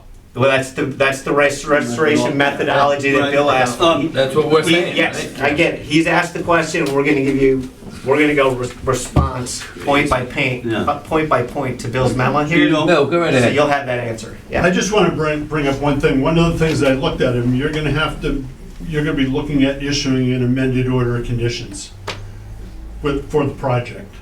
And with your amended order of conditions, doesn't talk about a temporary or permanent alteration at all. It just strictly talks about alteration and it talks about mitigation. There's two categories. So you're gonna have some alteration that's in the form of your amended order. And when you issue that order of conditions, you're gonna have the same two boxes where how many square feet of alteration are permitted in what the mitigation for that alteration consists of. So the forms that you're filling out make no distinction between a temporary or a permanent alteration. Basically, any alteration to wetland vegetation is an alteration. Correct. And that's how Yeah. I looked at it in the context of what paperwork the commission's gonna need to fill out. Yeah, I agree. And I actually, normally what the commissions do in this context, at least where I'm involved, is if the form's asking for total amount of alteration, all right, you provide that number. But then you also add the breakdown in there. So when you're issuing your amended order of conditions, it's gonna put a cap on the amount of BVW to be lost by this project. That's gonna be the permanent impacts, which areas are gonna be permanently destroyed, right? We're gonna put a value on that. That's what we'll call the permanent impacts or permanent loss. Then there's gonna be alterations that are impact areas that are impacted, but they're restored. Those are temporary impacts. There's still alterations, totally agree. They're gonna go in that alteration, that larger number that includes all alterations, but we'll provide the breakdown. Most importantly is to get the permanent loss documented in your decision, right? Because that's what people care about. I mean, that's what the performance standards tie into. I'm happy to have this discussion with Alex. I'm not trying to get you to like even respond to this right now. I'm giving you a precursor on these different regulatory things and. Well, no, you're trying to go right through the back and go to the fine print, and, right? And you're going to be a Philadelphia lawyer to try to keep up with you, and I'm not comfortable with what you're doing to us right now, truthfully. I think Alex should have been here, especially if you're going to start talking all these numbers and you're trying to loop at us and you're throwing stuff in our face that we really don't know, right? And you know, it's for you to start henpecking at, well, you can use this number and that number, but you guys can't use this number, and it's the wrong way to be hitting us, I feel, right now. Well, I apologize it came across that way. I really was just, I meant this to be. And that's why I asked, should our attorney be here? Because he should. We thought he was going to be here. You know, I expected he was here at the last meeting that got continued because we didn't. You were wanted input from peer review. I was surprised when Alex emailed me today and said he was moving and wasn't going to be at the meeting tonight. I thought he was going to be here. I'm not trying to make you feel. This really was just intended to be a precursor to these terms because it matters, and I'm not trying to lecture you or anything. I'm happy to talk to Alex offline. Bill and Brad all together, whatever is the easiest thing. I'm not trying to like grandstand or anything. I just am trying to, it's a complicated regulatory structure. I mean, I appreciate and you're looking for the best way that it works for you, right? I mean, anyone can read a statement and say, okay, this is how I read it. The next person reads it and says, this is how I read it, right? Totally so you're right. telling us all your interpretation of it, right? And you're gonna make it work for the best for you. basically what you're gonna try to do. That's common practice, right? So you're reading it on how's it work for me. Exactly, right? No matter how you look at it, that's what it is, whether it's that way in the book or not, right? But to come across with that to us, who are just volunteers, ordinary people, and start throwing around the lingo of how the book really reads, to me is really tough to take in the face. I'm sorry, I was just responding to the fact that the standards were laid out in Bill's memo. We'll work with Alex. You shouldn't rely on my feedback, obviously. You got an attorney involved here. Alex knows this stuff. Rely on him. Brad works with these things. Brad and Bill work with it. Again, you know, we'll And I mean, we'll that's have this why, discussion. you know, Bill is our peer reviewer, right? Yeah, that's right. And, I mean, the total square footage and everything, Bill is gonna review. He's gonna review it all. He's gonna let us know what it looks like, you know, and, I don't know, I just felt like really, you tried to show your knowledge on this, and, Well, it's his job. I didn't mean I know it's your job. That's correct. Yeah, and I understand, and that's why I said it. Yeah. Can I just bring up one thing? You know, it's really Sincarfa's project, and they're the people that need to frame it in a manner that's understandable to the commission. And you're not responsible to determine the means, techniques, methods, sequence of events, of anything that goes on out there in the field to build this thing out. That's their obligation to provide you, the commission members, with information that you can digest, understand, and prepare an amended order of conditions based on the information that's provided. But it is their project, and it is their obligation to explain all the things that you mentioned about drilling through the rocks, borings, the fragmented rock that's underneath the bridge, the cutting of the vegetation, things of that nature. But I think that by them doing a little bit more detail on their construction protocol puts all those things in order for the commission to better understand and to properly weigh in on with conditions. And we agree with that. And that's why it's helpful now to have Bill's memo. We know what we've been asked to provide, and we're gonna provide it, so. I'll stop talking. Thank you. I was actually following you. I was like, wow. Well, if I could, Yeah, go ahead. one question I have in regard to the discussion is the removal of the trees. Is that part of the total loss of resource area? Is that considered as part of the total loss of resource area? How do you respond to that? Do you want me to respond? Oh, go right ahead. Okay. One of my commission members have a question. All right, yes. Hopefully you can answer. So as I mentioned, so it doesn't have to come I from know me. The answer is you can cut trees in a wetlands without destroying the wetlands. That's not what I asked. So that's you. not a That's loss. not what I asked you. I asked you if it's considered as part of the total loss of resource area. There once was a tree in the resource area, now it's gone. Right. Is so that a loss to the it's- resource area? In my opinion, it is. All right, so that's what we're Okay. gonna have to get feedback from your That's attorney what- on. Well, that's, okay. And I'm just trying I'll find some precedent. There's a lot of, issues that really need to be defined, Yep, in my opinion. fair enough. Thank you.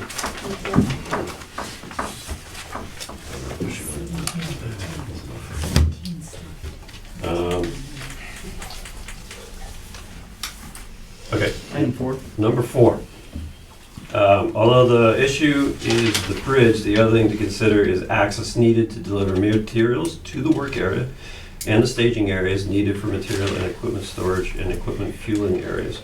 The site access road, which is 20 feet wide, is somewhat narrow, so there needs to be some discussion on how the access road is to be constructed, stay within the limits of the work line, and provide meaningful access to the construction activities. We gave you an entire memo on this. Did you get the construction phasing memo? I did, but I'm like talking about a swept path analysis to see that things can make, that a trailer, whatever the applicant is proposing to use to deliver the materials to the site, can it traverse that 20-foot wide road? Can it make those 90-degree turns? Can it park on top of that bridge, and can they access that equipment as needed to put it in the ground? that's the focus of that comment on number 4. Okay, so we have a staging area in the western solar field, and that's discussed in the phasing plan. From that's where all the material is going to be brought across the bridge. There's only one way to get into the site, and that's from that southern solar field, Lambert Street access point. Right. So stage there, work our way across. So you want to see SWEPAT's analysis of the staging area? I'm just saying that I don't believe that you're gonna be able to make those 90-degree turns on a 20-foot road with the equipment that's gonna be necessary to deliver the materials to that bridge deck to install them in the ground. That's based on my experience working in the field. And that's the only reason I brought it up, is because I just wanted to ensure that we don't build, that a roadblock is built into the project unintentionally. Okay. That's all. The other thing about a roadblock, right, now that you say it, is safety issues, right? So if you got this 20-foot road built and people are working out on the bridge and they got the vehicles in the bridge and everything, how does the fire department get out there? How does ambulances get out there? And you can't say nothing goes wrong, right? I lost 2 good friends up in Everett. So I know things go wrong, right? So what is your even proposed area on that, right? So if you have that road blocked off with equipment, trucks, piles, whatever's in line to go to that bridge, and someone gets hurt at that bridge, how do they get to them? So you're talking during construction? Yeah. So you want a construction safety plan now? Well, all I'm saying is you're gonna have access, right? Correct, we have to have access to get into the southern site, so we're gonna have to build Lambert Street first. We've already discussed this. Build Lambert Street, then we're gonna stage in the southern area. We're gonna clear the southern area out, so that's a base of operations. I mean, Where the solar arrays. Yeah, what was the footprint on that, approximately? Substantial, right? On the southern solar field. 10 acres, was it? So we're coming in off, hang on, looking at it upside down. So we're coming in off Lambert Street. This is the southern solar field. Right. So this is basically this whole site. We build this, stockpile materials here so that we can come back and we can do that Wepler replication area. This area becomes a base of operations. We're going to clear this out. I believe they're installing there's a pond here and here, and then we start going across pointing around direction. Start coming across here. This is the bridge. This piece right here. So tractor trailers are going to come in here, dump, leave. They don't go anywhere past that until that bridge is done.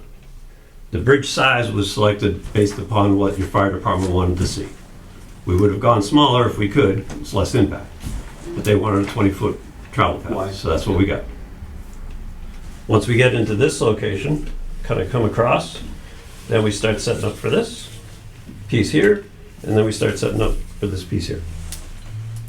But this bridge will be built well before we even get into any of that. Yeah, I think what would be wise here, and I hear your concerns, is that we answer this question in our comment letter. We break out step by step on how we plan to mitigate any of those concerns.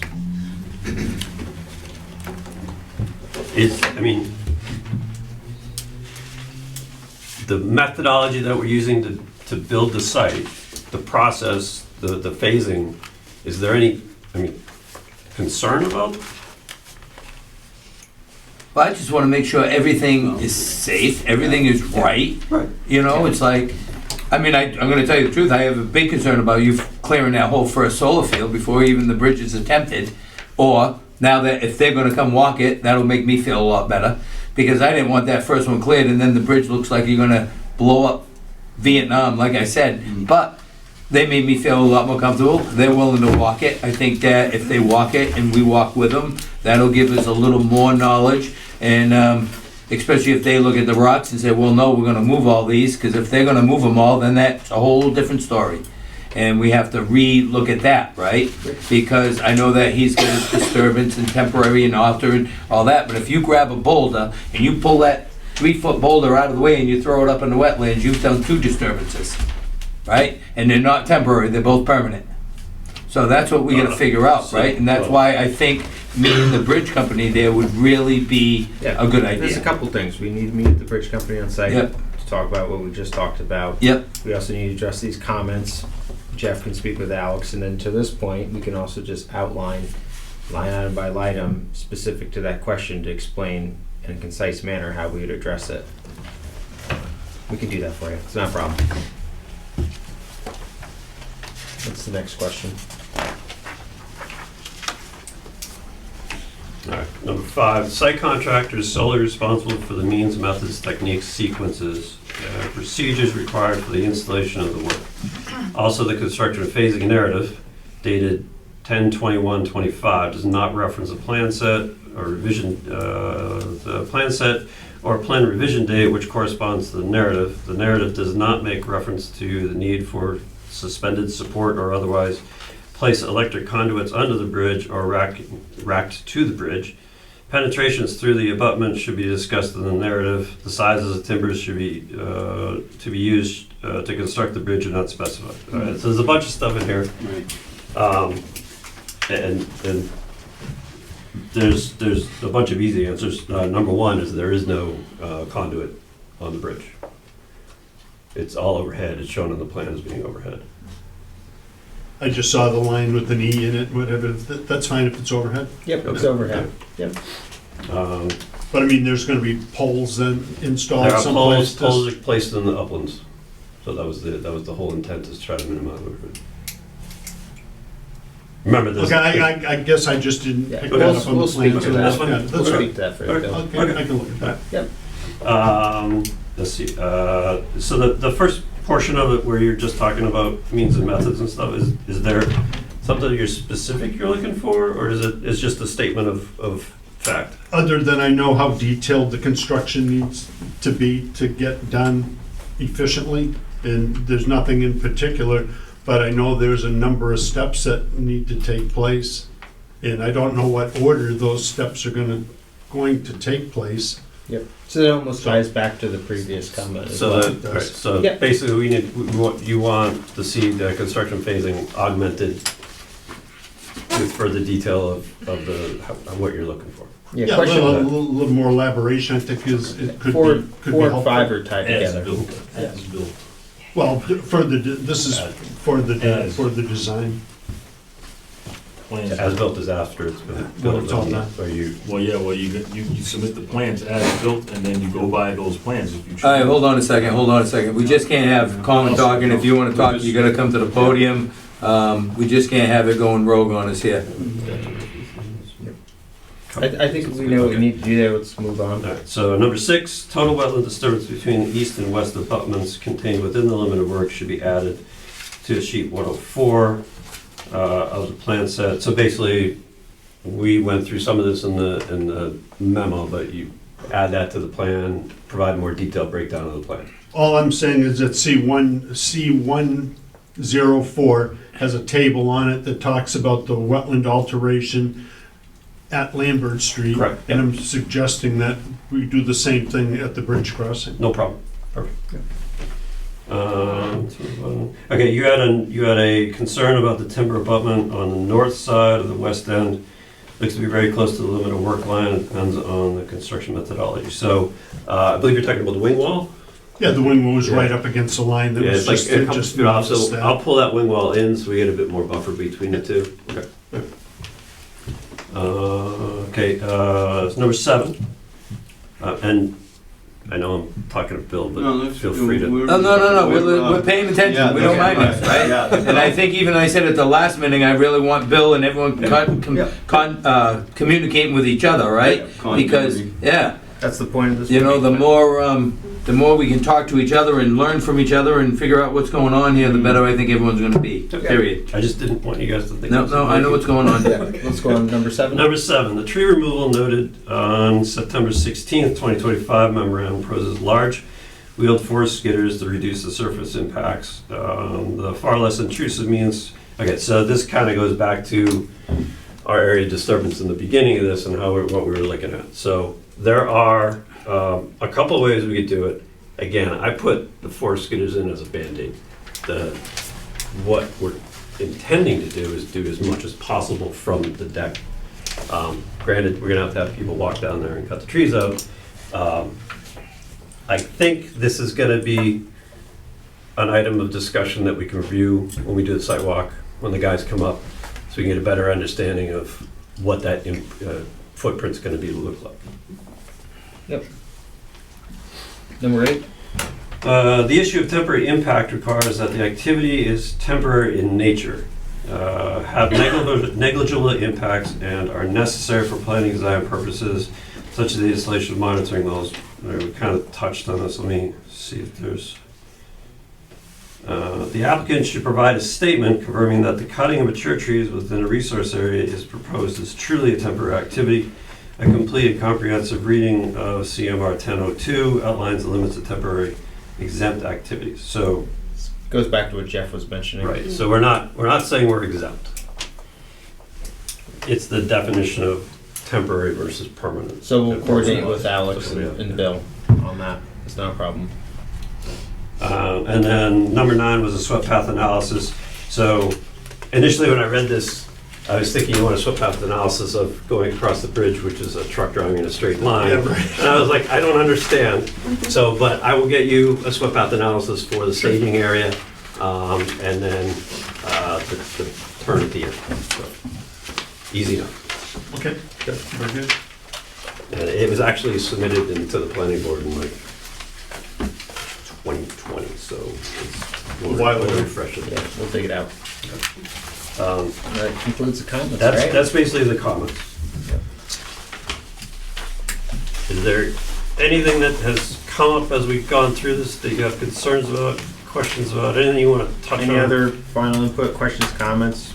No, we still got, we still have a lot of concerns, right? Sure. And that's our job up here, right? Like I said, we're volunteers, we don't know everything. We try to learn as we go, we try to read the book, and we rely on engineers, right?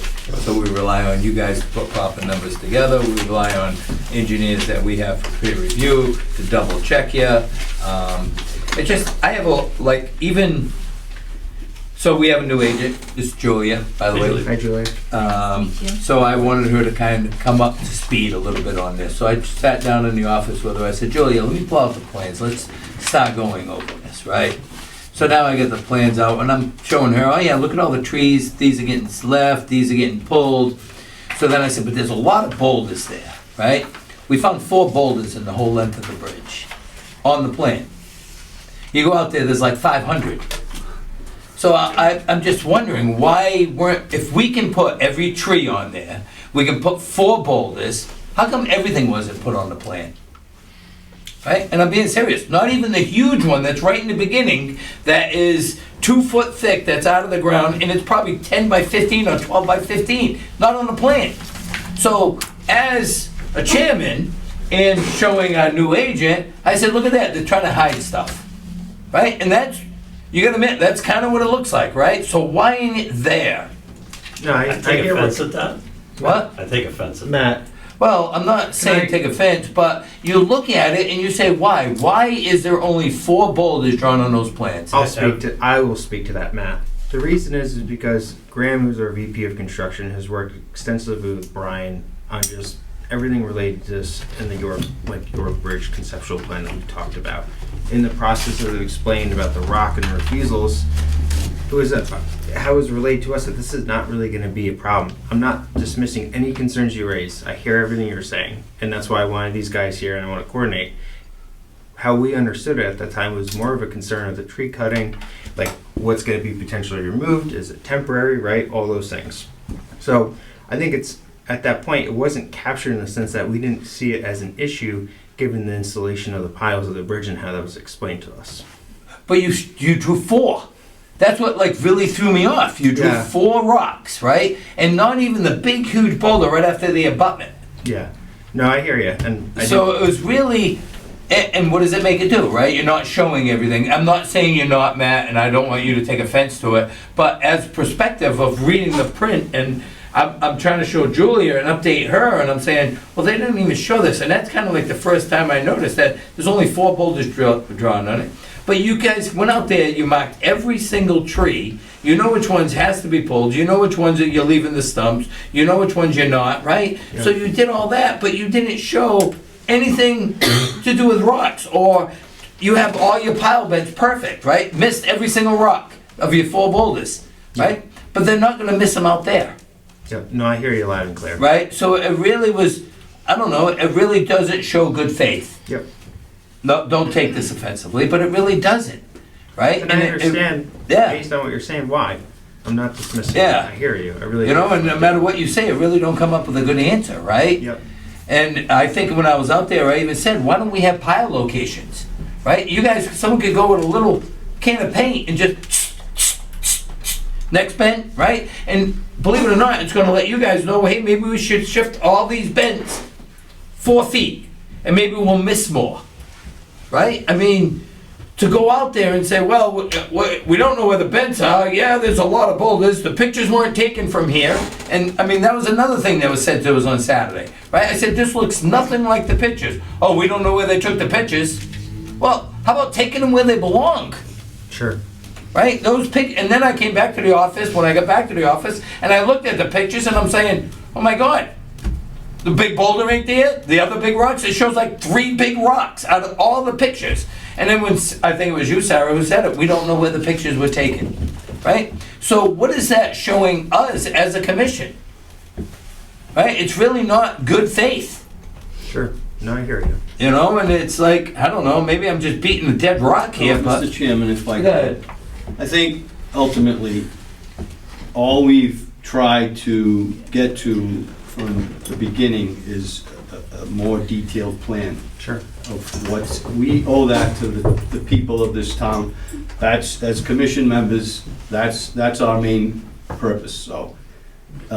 If that was to occur, you could definitely put a lot of our minds at ease, and as of yet, it's not, we're not there yet, I gotta say. I mean, Sure. I'm not.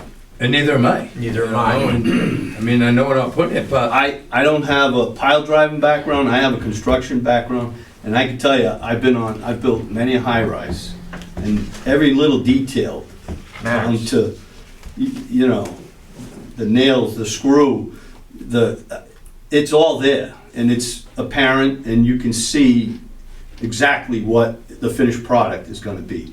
And I still can't wrap my head around what that finished product is Been out gonna there be how many yet. times? I mean, that's where I stand. Sure. And how many visits have we done out there, right? And once again, we go out there and we're still blind. And I'm not trying to throw anyone under the bus or any kind of, be contradictory or, I mean, I just don't feel that I can get a sense of what is ultimately, we owe it to the town, to the people of the town, to protect the resource. The resources are limited. That's the driving nature of it. That's it. Yep. And then the other thing is, I mean, right up front, right, we get applications for NOIs, everything else, right? Basically, it's all stuff we can handle. Walk out there, we go for a site visit, we take a look, read the plan, right? If you don't build it to the plan, then guess what? An enforcement order comes. So it's kind of like cut and dry. This here has been going through litigation, back and forth to attorneys, peer reviewers, right? And it's a real tough one. So we want to see everything as easy as possible.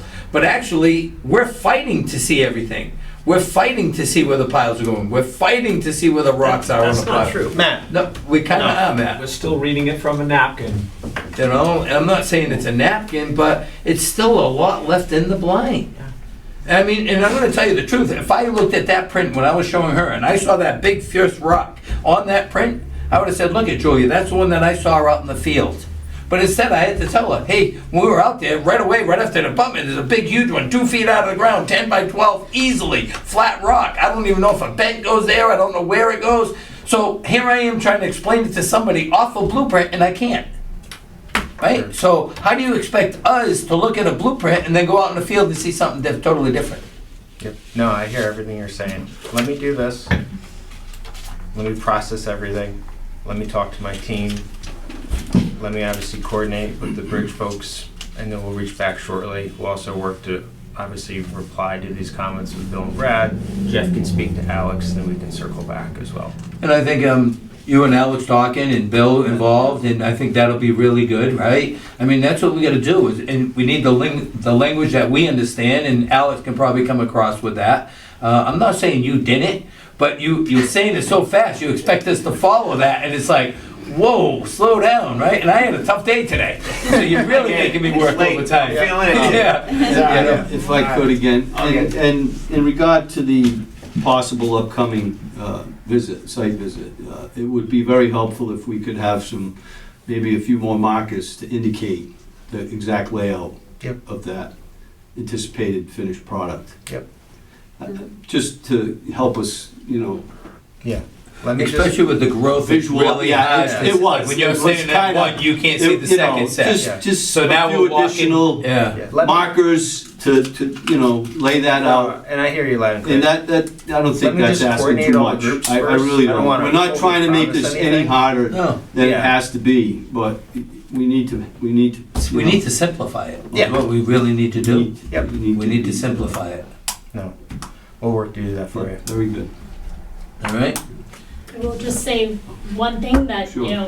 I'm You could identify yourself, Yeah, please? Sarah from Sincarfa. Stand up, you're gonna, Stan? yeah, Okay, please, I sorry. just wanna say, we really aren't trying to hide anything from the commission, like Zach said. No, I don't. We understand your point of view as to Yeah. how that can be taken from your end, but we have continuously tried to supply you with every answer to every question and memos for your questions, but maybe from Matt and Weston and Simpson's end, when they went out to do the tree survey, they were specifically looking at the trees and not the boulders. Sure. So like, all of these questions have come up one after another. It's not intentionally hiding anything, so we've been trying to be transparent, but there have been different things that have come up as we've moved along in the process. So I just want to say that, Right. from our end, that And it's I'm gonna not tell you the intentional. truth, Sarah, if I looked at that print and there wasn't one boulder on it, I would have felt more comfortable not seeing any and said, oh, they didn't draw the boulders, right? But when you see 4, you say to yourself, why? I mean, anybody's gonna look at that, right? No, I understand, but Yeah. it's different levels of expertise, right? The bridge company can address the boulders, but Weston and Sampson's wetland scientists and the tree surveyors aren't maybe looking at that. So I just think maybe that's where the misunderstanding's coming from. And then there are printouts for everybody. Thank you. Everything that we've submitted since September.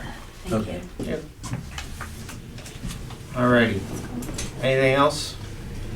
I've got a 4.5. What do you mean, you got your pockets full, is that what you're saying? Yeah. What? Oh, yeah. Yep. Taken enough of your time, I think. That's okay. All right, so now, we're gonna be looking to come back at what meeting? I think probably the 10th. December 10th. Yeah, we're not putting anybody on the 20th. No, that wasn't That was- going We need a little time, just Yeah. given everything. Well, Is yeah. that gonna be enough time? Sure. Yeah, I mean, hopefully we can, right, do the review, Let's right? plan for 10th. We'll And- confirm shortly if that's okay. We'll talk to everybody. All right, I'm gonna put it to a vote. I'd like to entertain a motion that this gets continued till December 10th. So moved. Second. All those in favor? Aye. Thank you. Much appreciated. Yep. Thank you. Of course. And don't be afraid to reach out during, Yeah, yeah, and even if you like stop piecemeal and stuff, right? Because the only thing I don't wanna do is receive it on December 8th No. and say, okay, the meeting's in 2 days. But that's the only thing I don't want, right? Okay. So, Got that.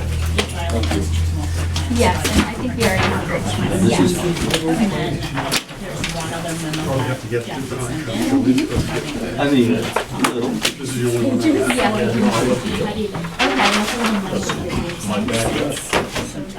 now, quick question Thank you. to the attorney. Oh, what?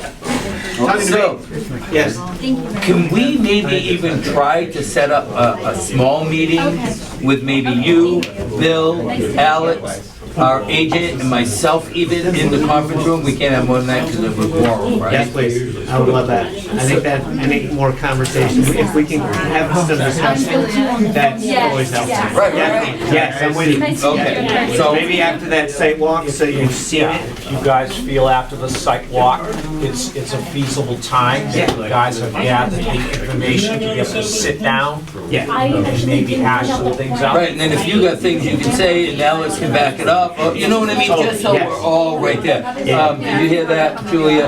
What I'm suggesting is that, we got the town council, this young man, you, me, and Bill Madden, in our office, have a little update, right after the site visit. And, this way here, we're kind of more on page before the meeting, and we're gonna have more of the technical words and right before us. I think it would be a great idea. I really do. And so, when he's saying we want more things, so we got the end, the middle, and the other end, right? So it should be end, a quarter of the way, the middle, you know what I mean? Because we were trying to stand, and because of the brush, you can't even see where the other ones were. And now we don't even know if we're in a straight line. It really was. It was ugly. It was real ugly. You know, so we're gonna do that. And I couldn't get to hear that. These sidewalks, every time we schedule a sidewalk, I think, all right, fine, this is it. They're gonna see. And then you get out there and you're like, it sounds like there's still confusion out there. There should be no confusion in the field. Well, that's so even that, it's like, oh, let me get on my phone. So we're sitting there at the first stakes, and he's gonna use his phone to get to the second stake. That's bad. Yeah, I agree. All right. Come on in. Thank you. We'll talk soon. No, it's not a hearing. All right, so now. All right, agent updates. Any updates, young lady? No. Lucky you. I'm trying to get Heidi to join the commission. She's still not on board? Two Heidis, we won't know which one we're talking to. Okay, so we have no agent updates, but we do want to say welcome aboard. Yeah, Thank you. yeah, very appreciated. Much appreciated. Oh, I forgot all about that one. I'm sorry. Have a good night. I can't talk about that one. Oh, you're right, yes, gotta handle that. I want to go sit down. Bill, thank you. Bill, thank you. Thank you, Bill. Yeah, we'll be talking, I'm sure. Have a nice Thanksgiving. Oh, yeah. We'll be seeing you. I'm gonna talk with you real quick outside. All right. Where you gonna be, Bimini? No. Bahamas. Next, Christian. All right. Yes, sorry, I got sidetracked. Yeah, the next item under discussion, correct, is, Enforcement. yeah, I got it. Enforcement order update, 185 Mattapoisett Road, review of matters presented, votes may be taken. Have you been brought up to speed on that situation at all? Slightly, yeah. I took a look at some of the plans with Jim the other day, Oh, okay. and so I kind of saw how the plans were originally and then how they were actually done. So I have a little bit of, Okay, cool. Yeah. I do know that they are appealing. I did see that in the, I got an email with the documents from the court. Alex had sent them through. As far as, I haven't had a discussion with Alex as of yet. I've tried to, I emailed the summons to each. everyone should have got it? Yep. Yeah, correct, okay. So, I don't have much as of yet, until I speak with Alex. And I have tried a couple times, and we just haven't. But hopefully, now that this is ongoing, yeah, I will be able to get an answer from him before the next meeting, and we'll discuss any further litigation, I guess, what might be You want to pending. put it on the November 24th? No, yeah, I would say, yeah, just no, for an I don't, I don't see an issue. It'll be quick, right? Yeah. Just an update on I mean, 24th. hopefully, I'll try again tomorrow to reach out. I think I reached out Monday, and I reached out to him last week, and he did try to get back to me, but we didn't connect yet, so. Okay. I will be trying, and we'll go from there.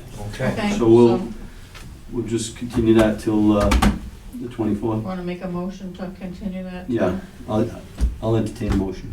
I will make a Motion? yes, I'll make that Second. motion. All those in favor, Aye. state by aye. Ayes have it. Okay. Very good. I'm gonna close it. With that, I will entertain a motion to adjourn the meeting. Ooh, go for it. I'll second it. All in favor? Aye. Aye. Aye.